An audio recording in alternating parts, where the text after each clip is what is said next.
ਰੌਲੀ ਨਹੀਂ ਪਾਉਂਦੇ, ਨਾ ਹੀ ਹੁੰਦੇ ਹਾਂ TRP ਦੀ ਦੌੜ ਵਿੱਚ ਸ਼ਾਮਿਲ। ਅਸੀਂ ਕਰਦੇ ਹਾਂ ਹਰ ਉਸ ਮੁੱਦੇ ਤੇ ਗੰਭੀਰ ਸੁਹਿਰਦ, ਨਿਰਪੱਖ ਅਤੇ ਬੇਬਾਕ ਚਰਚਾ ਜੋ ਤੁਹਾਡੀ ਅਤੇ ਸਾਡੀ ਸਭ ਦੀ ਜ਼ਿੰਦਗੀ ਨੂੰ ਕਰਦੇ ਨੇ ਪ੍ਰਭਾਵਿਤ।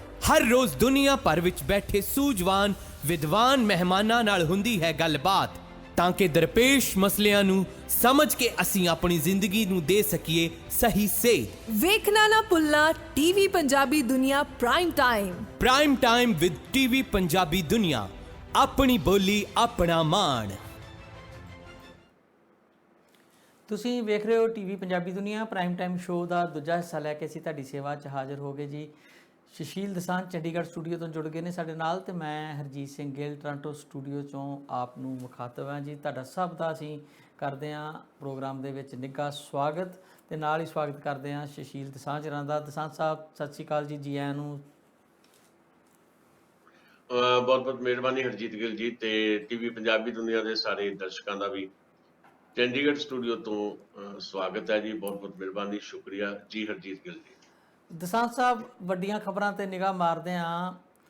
ਤੁਸੀਂ ਲੋਕ ਸਾਨੂੰ ਸੌਣ ਨਹੀਂ ਦਿੰਦੇ ਰਾਤ ਨੂੰ, ਤੁਹਾਡੇ ਦਿਨ ਹੁੰਦਾ ਤੇ ਸਿਆਸਤ ਭਖਾਈ ਰੱਖਦੇ ਹੋ, ਤੇ ਸਾਨੂੰ ਜਾਗ ਕੇ ਰਾਤਾਂ ਕੱਟਣੀਆਂ ਪੈਂਦੀਆਂ। ਕਦੀ ਕੋਈ ਧਮਾਕਾ ਕਰ ਦਿੰਦੇ ਹੋ, ਕਦੀ ਕੋਈ ਧਮਾਕਾ ਕਰ ਦਿੰਦੇ ਹੋ। ਤੇ ਕੀ ਕਰਤਾ ਹੁਣ ਤੁਸੀਂ ਨਵਾਂ ਕਾਂਗਰਸ 'ਚ? ਦੇਖੋ, ਜਿਸ ਤਰ੍ਹਾਂ ਦੀ ਚੁੱਪਚਾਪ ਛਾਈ ਹੋਈ ਸੀ ਪਿਛਲੇ 4-5 ਦਿਨ ਤੋਂ ਨਵਜੋਤ ਸਿੰਘ ਸਿੱਧੂ ਵੱਲੋਂ, ਤੇ ਲੱਗਦਾ ਸੀ ਵੀ ਕੁਝ ਨਾ ਕੁਝ ਹੋਣ ਵਾਲਾ ਹੈ, ਕਿਉਂਕਿ ਉਹ ਬਹੁਤੀ ਦੇਰ ਚੁੱਪ ਰਹਿੰਦੇ ਨਹੀਂ ਹੁੰਦੇ। ਤੇ ਨਵਜੋਤ ਸਿੰਘ ਸਿੱਧੂ ਦਾ ਕੰਮ ਕਰਨ ਦਾ ਜਿਹੜਾ ਸਟਾਈਲ ਹੈ ਉਹ ਇਹੀ ਹੈ ਕਿ ਉਹਨਾਂ ਨੂੰ ਤੁਸੀਂ ਬੰਨ੍ਹ ਕੇ ਨਹੀਂ ਰੱਖ ਸਕਦੇ। ਤੇ ਵੱਧੇ ਰੁੱਧੇ 5-4 ਦਿਨ ਕੱਢੇ ਸੀ ਉਹਨਾਂ ਨੇ, ਤੇ ਉਸ ਤੋਂ ਬਾਅਦ ਫਿਰ ਇਹ ਧਮਾਕਾ ਕਰ ਦਿੱਤਾ। ਉਹਨਾਂ ਨੇ ਕਾਂਗਰਸ ਪਾਰਟੀ ਦੀ ਜਿਹੜੀ ਪ੍ਰਧਾਨਗੀ ਤੋਂ ਅਸਤੀਫਾ ਦਿੱਤਾ। ਜਦੋਂ ਕੈਪਟਨ ਅਮਰਿੰਦਰ ਸਿੰਘ ਚੰਡੀਗੜ੍ਹ ਏਅਰਪੋਰਟ ਤੇ ਪਹੁੰਚੇ ਦਿੱਲੀ ਜਾਣ ਵਾਸਤੇ, ਤੇ ਉਧਰੋਂ ਸੋਨੀਆ ਤੇ ਰਾਹੁਲ ਗਾਂਧੀ ਵੀ ਏਅਰਪੋਰਟ ਦੇ ਲਾਗੇ ਛਾਗੇ ਸੀਗੇ, ਉਹ ਆ ਰਹੇ ਸੀ ਸ਼ਿਮਲੇ ਤੋਂ ਵਾਪਸ ਦਿੱਲੀ ਜਾਣਾ ਸੀ। ਤੇ ਉਦੋਂ ਹੀ ਟਵੀਟ ਆਇਆ ਨਵਜੋਤ ਸਿੰਘ ਸਿੱਧੂ ਦਾ, ਤੇ 4 ਲਾਈਨਾਂ ਦੇ ਟਵੀਟ ਦੇ ਵਿੱਚ ਉਹਨਾਂ ਨੇ ਕਾਂਗਰਸ ਪਾਰਟੀ ਦੀ ਪ੍ਰਧਾਨਗੀ ਛੱਡ ਦਿੱਤੀ। ਤੇ ਆਪਣੇ ਆਪ ਦੇ ਵਿੱਚ ਇਹੀ ਸੀ ਵੀ ਜਿੱਦਾਂ ਬਹੁਤ ਵੱਡਾ ਸਿਆਸੀ ਤੌਰ ਦੇ ਉੱਤੇ ਕਾਂਗਰਸ ਪਾਰਟੀ ਦੇ ਵਿੱਚ ਬੰਬ ਫਟ ਗਿਆ ਹੁੰਦਾ। ਤੇ ਉਸ ਤੋਂ ਬਾਅਦ ਲਾਲਾ ਹੋਈ ਪਈ ਆ। ਤੇ ਅਸਤੀਫੇ ਬਾਰੇ ਖਬਰ ਇਹ ਆ ਕਿ ਅਸਤੀਫਾ ਉਹਦਾ ਹਾਲੇ ਪ੍ਰਵਾਨ ਨਹੀਂ ਕੀਤਾ, ਕਾਂਗਰਸ ਹਾਈਕਮਾਨ ਨੇ ਪ੍ਰਵਾਨ ਹੀ ਨਹੀਂ, ਉਹਨੇ ਨਾ ਮਨਜ਼ੂਰ ਕਰ ਦਿੱਤਾ। ਜਦਕਿ ਕੈਪਟਨ ਅਮਰਿੰਦਰ ਹੁਣੇ ਕਹਿ ਰਹੇ ਸੀ ਕਿ ਕਾਂਗਰਸ ਹਾਈਕਮਾਨ ਨੂੰ ਜਿੰਨੀ ਛੇਤੀ ਹੋਵੇ ਨਵਜੋਤ ਸਿੰਘ ਸਿੱਧੂ ਦਾ ਅਸਤੀਫਾ ਪ੍ਰਵਾਨ ਕਰਨਾ ਚਾਹੀਦਾ। ਨਵਜੋਤ ਸਿੰਘ ਸਿੱਧੂ ਦੀ ਜਿਹੜੀ 4 ਲਾਈਨਾਂ ਦੀ ਅਸਤੀਫੇ ਦੀ ਭਾਸ਼ਾ ਹੈ, ਉਹਦੇ 'ਚ ਉਹਨਾਂ ਨੇ ਜਿਹੜੀ ਗੱਲ ਕਹੀ ਹੈ ਉਹ ਇਹ ਹੈ ਕਿ ਬੰਦੇ ਦੇ ਅੰਦਰੋਂ ਜੇ ਉਹਦਾ ਕਿਰਦਾਰ ਹੀ ਮਰ ਜਾਵੇ ਤਾਂ ਫਿਰ ਉਹ ਬੰਦਾ ਕਹਦਾ ਮੈਂ ਆਪਣਾ ਕਿਰਦਾਰ ਨਹੀਂ ਮਾਰ ਸਕਦਾ, ਮੈਂ ਪੰਜਾਬ ਦਾ ਜਿਹੜਾ ਫਿਊਚਰ ਹੈ, ਪੰਜਾਬ ਦਾ ਜਿਹੜਾ ਭਵਿੱਖ ਹੈ, ਉਹਨੂੰ ਤਬਾਹ ਹੁੰਦਾ ਨਹੀਂ ਦੇਖ ਸਕਦਾ। ਇਸ ਕਰਕੇ ਮੈਂ ਕਾਂਗਰਸ ਪਾਰਟੀ ਦੀ ਪ੍ਰਧਾਨਗੀ ਤੋਂ ਅਸਤੀਫਾ ਦੇ ਰਿਹਾ, ਪਰ ਨਾਲ ਲਿਖ ਦਿੱਤਾ ਪਰ ਮੈਂ ਪ੍ਰਾਇਮਰੀ ਮੈਂਬਰ ਦੇ ਤੌਰ ਦੇ ਉੱਤੇ ਕਾਂਗਰਸ ਦੇ ਵਿੱਚ ਕੰਮ ਕਰਦਾ ਰਹਾਂਗਾ, ਕਾਂਗਰਸ ਲਈ ਕੰਮ ਕਰਦਾ ਰਹਾਂਗਾ। ਸੋ ਇਹ ਅਸਤੀਫੇ ਦੀ ਭਾਸ਼ਾ ਦੇ ਵਿੱਚ ਇਹ ਜ਼ਰੂਰ ਲੁਕਿਆ ਹੋਇਆ ਵੀ ਜੋ ਚਾਹੁੰਦੇ ਸੀ ਪੰਜਾਬ ਦੇ ਵਿੱਚ ਜਿਹੜੀ ਤਬਦੀਲੀ ਦਾ ਉਹਨਾਂ ਨੇ ਇੱਕ ਨਾਅਰਾ ਦਿੱਤਾ ਸੀ, ਜਿਹੜੀਆਂ ਗੱਲਾਂ ਕਰਕੇ ਉਹਨਾਂ ਨੇ ਕੈਪਟਨ ਅਮਰਿੰਦਰ ਦੇ ਖਿਲਾਫ ਇੱਕ ਮਾਹੌਲ ਤਿਆਰ ਕੀਤਾ, ਤੇ ਜਿਨ੍ਹਾਂ ਮੁੱਦਿਆਂ ਕਰਕੇ ਉਸ ਮਾਹੌਲ ਦੇ ਚੱਲਦਿਆਂ ਕੈਪਟਨ ਅਮਰਿੰਦਰ ਨੂੰ ਪੰਜਾਬ ਦੀ ਮੁੱਖ ਮੰਤਰੀ ਦੀ ਕੁਰਸੀ ਛੱਡਣੀ ਪਈ। ਤੇ ਫਿਰ ਚਰਨਜੀਤ ਸਿੰਘ ਚੰਨੀ ਆਉਂਦੇ ਆ, ਤੇ ਜਿਵੇਂ 2-3 ਦਿਨ ਚੰਨੀ ਹੋਰਾਂ ਦੇ ਨਾਲ ਰਹੇ ਨਵਜੋਤ ਸਿੰਘ ਸਿੱਧੂ, ਤੇ ਉਹਨਾਂ ਨੂੰ ਲੱਗਾ ਕਿ ਉਹਨਾਂ ਨੇ ਦਾਅਵਾ ਵੀ ਕੀਤਾ ਕਿ ਜਿਹੜੀਆਂ ਗੱਲਾਂ ਅਸੀਂ ਕਰਦੇ ਰਹੇ ਆ ਉਹ ਹੁਣ ਹੋਈਆਂ ਲਓ, ਤੇ ਪਰ ਉਹ ਕੁਝ ਹੁੰਦਾ ਦਿਖਾਈ ਨਹੀਂ ਦਿੱਤਾ। ਅੱਜ 10ਵਾਂ ਦਿਨ ਹੈ ਸਰਕਾਰ ਨੂੰ, ਤੇ ਕੁਝ ਵੀ ਏਦਾਂ ਦਾ ਨਹੀਂ ਕੀਤਾ ਇਹ ਸਰਕਾਰ ਨੇ ਜਿਹੜਾ 10 ਦਿਨਾਂ ਦੇ ਵਿੱਚ ਜਿਹਦੀ ਝਲਕ ਜਿਹੜੀ ਦਿਖਾਈ ਦੇਣੀ ਚਾਹੀਦੀ ਸੀ। ਉਲਟਾ ਕੁਝ ਏਦਾਂ ਦੀਆਂ ਗਲਤੀਆਂ ਕਰ ਦਿੱਤੀਆਂ ਜਿਹਨੇ ਨਵਜੋਤ ਸਿੰਘ ਸਿੱਧੂ ਵਾਸਤੇ ਜਿਹੜਾ ਉਹਨਾਂ ਦਾ ਅਸਤੀਫਾ ਉਹਦਾ ਇੱਕ ਆਧਾਰ ਬਣਾ ਦਿੱਤਾ। ਸੋ ਨਵਜੋਤ ਸਿੰਘ ਸਿੱਧੂ ਵੱਲੋਂ ਪ੍ਰਧਾਨਗੀ ਤੋਂ ਅਸਤੀਫਾ, ਪਰ ਕਾਂਗਰਸ ਦੇ ਪਾਰਟੀ ਦੇ ਵਿੱਚ ਰਹਿ ਕੇ ਸੇਵਾ ਕਰਨ ਦਾ ਜਿਹੜਾ ਟਵੀਟ ਦੇ ਵਿੱਚ ਸੰਕਲਪ ਹੈ, ਉਹ ਸੰਕਲਪ ਵੀ ਕਿੰਨੀ ਕੁ ਦੇਰ ਤੱਕ ਏਦਾਂ ਹੀ ਬਣਿਆ ਰਹਿੰਦਾ, ਇਹ ਵੀ ਆਪਣੇ ਆਪ ਸਵਾਲ ਹੈ। ਕਿਉਂਕਿ ਨਵਜੋਤ ਸਿੰਘ ਸਿੱਧੂ ਬਾਰੇ ਤੁਰੰਤ ਮਤਲਬ ਟਵੀਟ ਕਰ ਦਿੱਤਾ ਚੰਡੀਗੜ੍ਹ ਏਅਰਪੋਰਟ ਤੋਂ ਜਹਾਜ਼ 'ਚ ਬੈਠਦਿਆਂ ਦਿੱਲੀ ਨੂੰ ਜਾਣ ਵੇਲੇ ਕੈਪਟਨ ਅਮਰਿੰਦਰ ਨੇ ਵੀ ਮੈਂ ਤਾਂ ਪਹਿਲਾਂ ਹੀ ਸਮਝਦਾ ਸੀ ਵੀ ਨਵਜੋਤ ਸਿੰਘ ਸਿੱਧੂ ਜਿਹੜਾ ਸਟੇਬਲ ਵਿਅਕਤੀ ਨਹੀਂ ਹੈ, ਸਥਿਰ ਵਿਅਕਤੀ ਨਹੀਂ ਹੈ ਤੇ ਪੰਜਾਬ ਵਰਗੇ ਬਾਰਡਰ ਸਟੇਟ 'ਚ ਫਿੱਟ ਵੀ ਨਹੀਂ ਹੈ। ਇਦਾਂ ਦਾ ਟਵੀਟ ਕੀਤਾ। ਇਹ ਟਵੀਟ ਦੀ ਵੀ ਆਪਣੀ ਇੱਕ ਪੋਲਿਟਿਕਸ ਹੈ ਤੇ ਇਸ ਕਰਕੇ ਇਹ ਕੁਝ ਨਹੀਂ ਕਿਹਾ ਜਾ ਸਕਦਾ ਕਿ ਜੋ ਨਵਜੋਤ ਸਿੰਘ ਸਿੱਧੂ ਨੇ ਕੱਲ ਦੁਪਹਿਰੇ ਅਸਤੀਫੇ ਦੇ ਵਿੱਚ ਕਿਹਾ, ਆਪਣੀ ਭਾਸ਼ਾ ਜਿਹੜੀ ਉਹਦੇ 'ਚ ਆਖਰੀ ਲਾਈਨ ਜਿਹੜੀ ਹੈ ਵੀ ਮੈਂ ਕਾਂਗਰਸ ਪਾਰਟੀ ਦੀ ਸੇਵਾ ਕਰਦਾ ਰਹਾਂਗਾ। ਉਹ ਕਿੰਨੀ ਕੁ ਦੇਰ ਕਾਂਗਰਸ ਪਾਰਟੀ ਦੇ ਵਿੱਚ ਹੀ ਰਹਿਣਗੇ, ਕਿਸ ਹਾਲਤ ਵਿੱਚ ਰਹਿਣਗੇ, ਕਿਉਂਕਿ ਹੁਣ ਉਹਨਾਂ ਤੇ ਉਹਨਾਂ ਦੇ ਦੋਸਤ ਮਿੱਤਰ ਵੀ ਬਹੁਤ ਸਾਰੇ ਜਿਹੜੇ ਆ ਉਹ ਦਬਾਅ ਬਣਾ ਰਹੇ ਆ ਕਿ ਉਹਨਾਂ ਨੂੰ ਆਪਣੇ ਫੈਸਲੇ ਤੇ ਮੁੜ ਵਿਚਾਰ ਕਰਨਾ ਚਾਹੀਦਾ। ਪ੍ਰਗਟ ਸਿੰਘ ਵਰਗੇ ਲੋਕ ਵੀ ਜਿਹੜੇ ਆ, ਰਾਜਾ ਵੜਿੰਗ ਵਰਗੇ ਲੋਕ ਵੀ ਉਹਦੇ ਘਰ ਗਏ ਆ ਤੇ ਮਨਾਉਣ ਦੀ ਕੋਸ਼ਿਸ਼ ਦੇ ਵਿੱਚ ਹੈ ਕਿ ਉਹਨਾਂ ਨੂੰ ਆਪਣਾ ਅਸਤੀਫਾ ਜਿਹੜਾ ਉੱਤੇ ਮੁੜ ਵਿਚਾਰ ਕਰਨਾ ਚਾਹੀਦਾ। ਜਦਕਿ ਇੱਕ ਪਾਸੇ ਉਹਨਾਂ ਦੇ ਜਿਹੜੇ ਕੁਝ ਸਹਿਯੋਗੀ ਆ ਜਾਂ ਜਿਹੜੇ ਬਹੁਤ ਨੇੜੇ ਆ ਉਹ ਵੀ ਅਸਤੀਫਾ ਦੇਣ ਵੱਲ ਤੁਰੇ ਹੋਏ ਆ।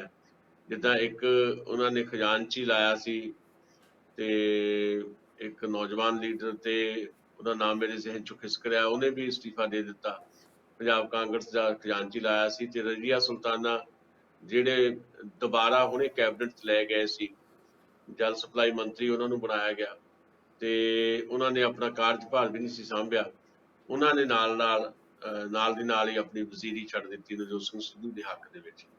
ਸੋ ਇੱਕ ਅਜੀਬ ਕਿਸਮ ਦਾ ਮਾਹੌਲ ਬਣ ਗਿਆ ਤੇ ਜਿਹੜੇ ਸਾਡੇ ਮੀਡੀਆ ਦੇ ਲੋਕ ਨੇ ਉਹਨਾਂ ਲਈ ਤਾਂ ਇਦਾਂ ਦਾ ਮਾਹੌਲ ਜਿਹੜਾ ਆ ਉਹ ਸੋਨੇ ਤੇ ਸੁਹਾਗਾ ਹੁੰਦਾ। ਉਹ ਤਾਂ ਬਸ ਨਾਲ ਦੀ ਨਾਲ ਬਾਈਟਸ ਲੈਣ ਦੇ ਚੱਕਰ ਦੇ ਵਿੱਚ ਤੇ ਆਪੋ ਆਪਣੇ ਚੈਨਲ ਦੀ TRP ਵਧਾਉਣ ਦੇ ਚੱਕਰ ਦੇ ਵਿੱਚ ਦੌੜੇ ਫਿਰਦੇ ਆ, ਕਦੀ ਇੱਧਰੋਂ ਤੇ ਉੱਧਰ, ਕੋਈ ਨਵਜੋਤ ਸਿੱਧੂ ਦੇ ਘਰ ਆ, ਕੋਈ ਚੰਨੀ ਦੇ ਕੋਲ ਆ, ਕੋਈ ਕਿਤੇ ਆ, ਕੋਈ ਕਿਤੇ ਆ।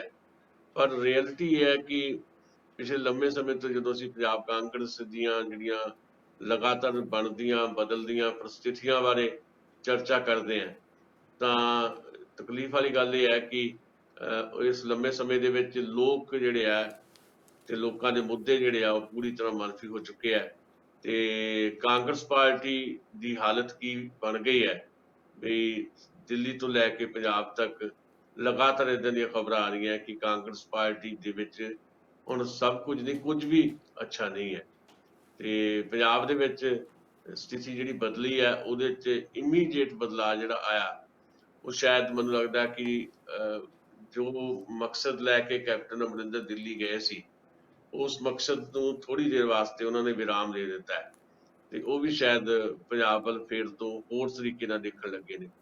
ਪਰ ਓਵਰਆਲ ਨਵਜੋਤ ਸਿੰਘ ਸਿੱਧੂ ਦਾ ਇਹ ਜਿਹੜਾ ਸਟੈਪ ਹੈ ਉਹ ਇਹ ਜ਼ਰੂਰ ਦਰਸਾਉਂਦਾ ਹੈ ਕਿ ਨਵਜੋਤ ਸਿੰਘ ਸਿੱਧੂ ਨੇ ਜੋ ਸੋਚਿਆ ਸੀ, ਜੋ ਕਰਨਾ ਚਾਹਿਆ ਸੀ, ਉਹ ਕੁਝ ਵੀ ਕਰਨ ਦੇ ਸਮਰੱਥ ਨਹੀਂ ਰਿਹਾ।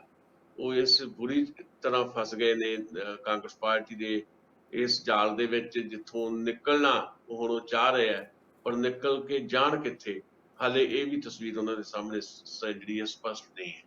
ਜੀ ਦਸਾਂ ਸਾਹਿਬ, ਫੌਰੀ ਮੁੱਦਾ ਜਿਹੜਾ ਬਣਿਆ ਉਹ ਕਰਪਸ਼ਨ ਨੂੰ ਲੈ ਕੇ ਬਣਿਆ ਜਾਂ ਦਾਗੀ ਲੋਕਾਂ ਦੀ ਰੀਐਂਟਰੀ ਹੋਣਾ ਬਣਿਆ ਜਾਂ ਫਿਰ ਕੁਝ ਇੱਕ ਵਿਭਾਗਾਂ ਦੀ ਵੰਡ ਤੋਂ ਬਣਿਆ? ਜਿੱਦਾਂ ਕਿਹਾ ਜਾਂਦਾ ਹੈ ਕਿ ਰੰਧਾਵਾ ਸਾਹਿਬ ਨੂੰ ਗ੍ਰਹਿ ਮੰਤਰਾਲਾ ਦੇਣ ਤੋਂ ਵੀ ਖੁਸ਼ ਨਹੀਂ ਸਨ ਉਹ, ਚੰਨੀ ਰਾਂ ਤੇ ਦਬਾਅ ਸੀ ਕਿ ਉਹਨਾਂ ਨੂੰ ਨਾ ਦਿੱਤਾ ਜਾਵੇ। ਕੁਝ ਲੋਕ ਤੇ ਇਹਦੇ ਸਿੱਟੇ ਕੱਢ ਰਿਹਾ ਕਿ ਨਵਜੋਤ ਸਿੱਧੂ ਹੀਰੀ ਚਾਹੁੰਦੇ ਆ ਕਿ ਜੋ ਵੀ ਹੋਵੇ ਇਹਨੇ ਸਮੇਂ ਦੇ ਦੌਰਾਨ, ਕਿਉਂਕਿ ਵੱਡੀ ਲੜਾਈ ਮੈਂ ਲੜੀ ਆ ਕੈਪਟਨ ਨੂੰ ਲਾਉਣ ਦੇ ਵਿੱਚ, ਭਾਵੇਂ ਕਿ ਸਭ ਦਾ ਸਹਿਯੋਗ ਉਹਨਾਂ ਦਾ, ਆਪਣੇ ਜਿਹੜੀ ਮਾਝਾ ਬ੍ਰਿਗੇਡ ਵਾਲਿਆਂ ਦਾ ਆਪਣਾ ਸੀਗਾ ਕੰਮ, ਤੇ ਉਹ ਚਾਹੁੰਦੇ ਆ ਕਿ ਇਹਦਾ ਕ੍ਰੈਡਿਟ ਨਰੋਲ ਉਹਨਾਂ ਕੋਲ ਰਵੇ। ਜੇਕਰ 3-4 ਮਹੀਨਿਆਂ 'ਚ ਕਾਰਜਕਾਰੀ ਸਰਕਾਰ ਦੀ ਵਧੀਆ ਹੋ ਗਈ ਤੇ ਕਿਤੇ ਚੰਨੀ ਰੀ ਪੱਕੇ CM ਨਾ ਸਾਬਤ ਹੋ ਜਾਣ, ਅਗਲੀ ਵਾਰ ਉਹਨਾਂ ਦੇ ਚਿਹਰੇ ਥੱਲੇ ਇਲੈਕਸ਼ਨਾਂ ਲੜੀ ਜਾਵੇ। ਜੇ ਸੁਖਜਿੰਦਰ ਰੰਧਾਵਾ ਰੀ ਸਟਰੋਂਗ ਜਿਵੇਂ ਲੱਗ ਰਿਹਾ ਉਹ ਉਸ ਤਰ੍ਹਾਂ ਦੇ ਉੱਭਰ ਕੇ ਸਾਹਮਣੇ ਆ ਗਏ ਤੇ ਜੱਟ ਸਿੱਖ ਵਾਲੀ ਰਾਜਨੀਤੀ 'ਚ ਮੇਰਾ ਪੱਤਾ ਨਾ ਕੱਟਿਆ ਜਾਵੇ। ਕੁਝ ਲੋਕ ਇਸ ਤਰ੍ਹਾਂ ਦੀਆਂ ਨਿਊਜ਼ ਵੀ ਜਿਹੜੀਆਂ ਉਹਨਾਂ ਨੂੰ ਕਰ ਰਹੇ ਆ ਤੇ ਕੁਝ ਲੋਕ ਇਹ ਕਹਿ ਰਹੇ ਆ ਕਿ ਸਿੱਧੂ ਦੀ ਜਿਹੜੀ ਵਚਨਬੱਧਤਾ ਹੈਗੀ ਆ ਪੰਜਾਬ ਨਾਲ, ਜਿਹੜੀ ਗੱਲ ਕਰਕੇ ਉਹਨਾਂ BJP ਛੱਡੀ, ਜਿਹੜੀ ਗੱਲ ਕਰਕੇ ਕਿਉਂਕਿ ਉਹਨਾਂ ਨੂੰ ਸਟੇਟ ਤੋਂ ਬਾਹਰ ਘੱਲਦੇ ਸੀ, ਉਹਨਾਂ ਕਿਹਾ ਨਹੀਂ ਮੈਂ ਪੰਜਾਬ ਲਈ ਲੜਨਾ। ਇੱਥੇ ਵੀ ਉਹਨਾਂ ਬਾਰ-ਬਾਰ ਇਹ ਦੁਹਰਾਇਆ ਪਿਛਲੇ 4 ਸਾਲਾਂ ਤੋਂ ਕਿ ਮੈਂ ਪੰਜਾਬ ਦੇ ਨਾਲ ਖੜਾ, ਪੰਜਾਬ ਦੇ ਮੁੱਦਿਆਂ ਲਈ ਖੜਾ। ਔਰ ਰਾਜੇ ਕੈਪਟਨ ਤੇ ਜਦੋਂ ਮਿਨਿਸਟਰੀ 'ਚ ਆਏ ਆ ਉਦੋਂ ਵੀ ਤੁਹਾਨੂੰ ਯਾਦ ਹੋਣਾ ਮਿਜ਼ੋਰਮ ਵਗੈਰਾ ਜਾ ਕੇ ਉਹਨਾਂ ਨੇ 3-4 ਪਲਾਨ ਜਿਹੜੇ ਉਹਨਾਂ ਨੂੰ ਦਿੱਤੇ ਸੀ ਜਿਨ੍ਹਾਂ ਨੂੰ ਉਹਨਾਂ ਨੇ ਨਹੀਂ ਗੌਲਿਆ ਸੀ, ਜਿਹਦੇ ਵਿੱਚ ਜਿਹੜਾ ਸ਼ਰਾਬ ਵਾਲਾ ਹੈਗਾ ਸੀ ਬਣਾਉਣ, ਸਰਕਾਰੀ ਹੱਥ 'ਚ ਲੈਣ ਵਾਲਾ ਕੰਮ ਸੀਗਾ ਕਿ ਉਹ ਤੋਂ ਕਾਫੀ ਅਰਨਿੰਗ ਹੋ ਸਕਦੀ ਆ। ਜਿਹੜਾ ਰੇਤ ਤੇ ਜਿਹੜਾ ਬਜਰੀ ਵਾਲਾ ਮਾਮਲਾ ਯਾਨੀ ਖਨਨ ਵਾਲਾ ਮਾਮਲਾ, ਉਹਦਾ ਇੱਕ ਉਹਨਾਂ ਨੇ ਮਾਸਟਰ ਪਲਾਨ ਬਣਾ ਕੇ ਦਿੱਤਾ ਸੀਗਾ। ਔਰ ਹੋਰ ਵੀ ਕਈ ਇਸ ਤਰ੍ਹਾਂ ਦੀਆਂ ਚੀਜ਼ਾਂ ਜਿਹੜੀਆਂ ਕਿਤੇ ਨਾ ਕਿਤੇ ਪੋਜ਼ਿਟਿਵ ਚੀਜ਼ਾਂ ਸੀਗੀਆਂ, ਉਹਨਾਂ ਨੂੰ ਨਹੀਂ ਸੀ ਦੇਖਿਆ ਗਿਆ। ਤੇ ਹੁਣ ਮੌਜੂਦਾ ਹਾਲਾਤਾਂ ਦੇ ਵਿੱਚ ਵੀ ਕੁਝ ਲੋਕ ਇਹ ਮੰਨਦੇ ਆ ਕਿ ਸਿੱਧੂ ਦੀ ਨਿਸ਼ਠਾ ਦੇ ਉੱਤੇ ਲੋਕ ਇਤਬਾਰ ਜਿਹਾ ਨਹੀਂ ਕਰ ਰਹੇ, ਪਰ ਉਹ ਵਿਅਕਤੀ ਦਿਲੋਂ ਚਾਹ ਰਿਹਾ ਕਿ ਕੁਝ ਨਾ ਪੰਜਾਬ ਲਈ ਮੈਂ ਕਰਕੇ ਦਿਖਾ ਸਕਾਂ।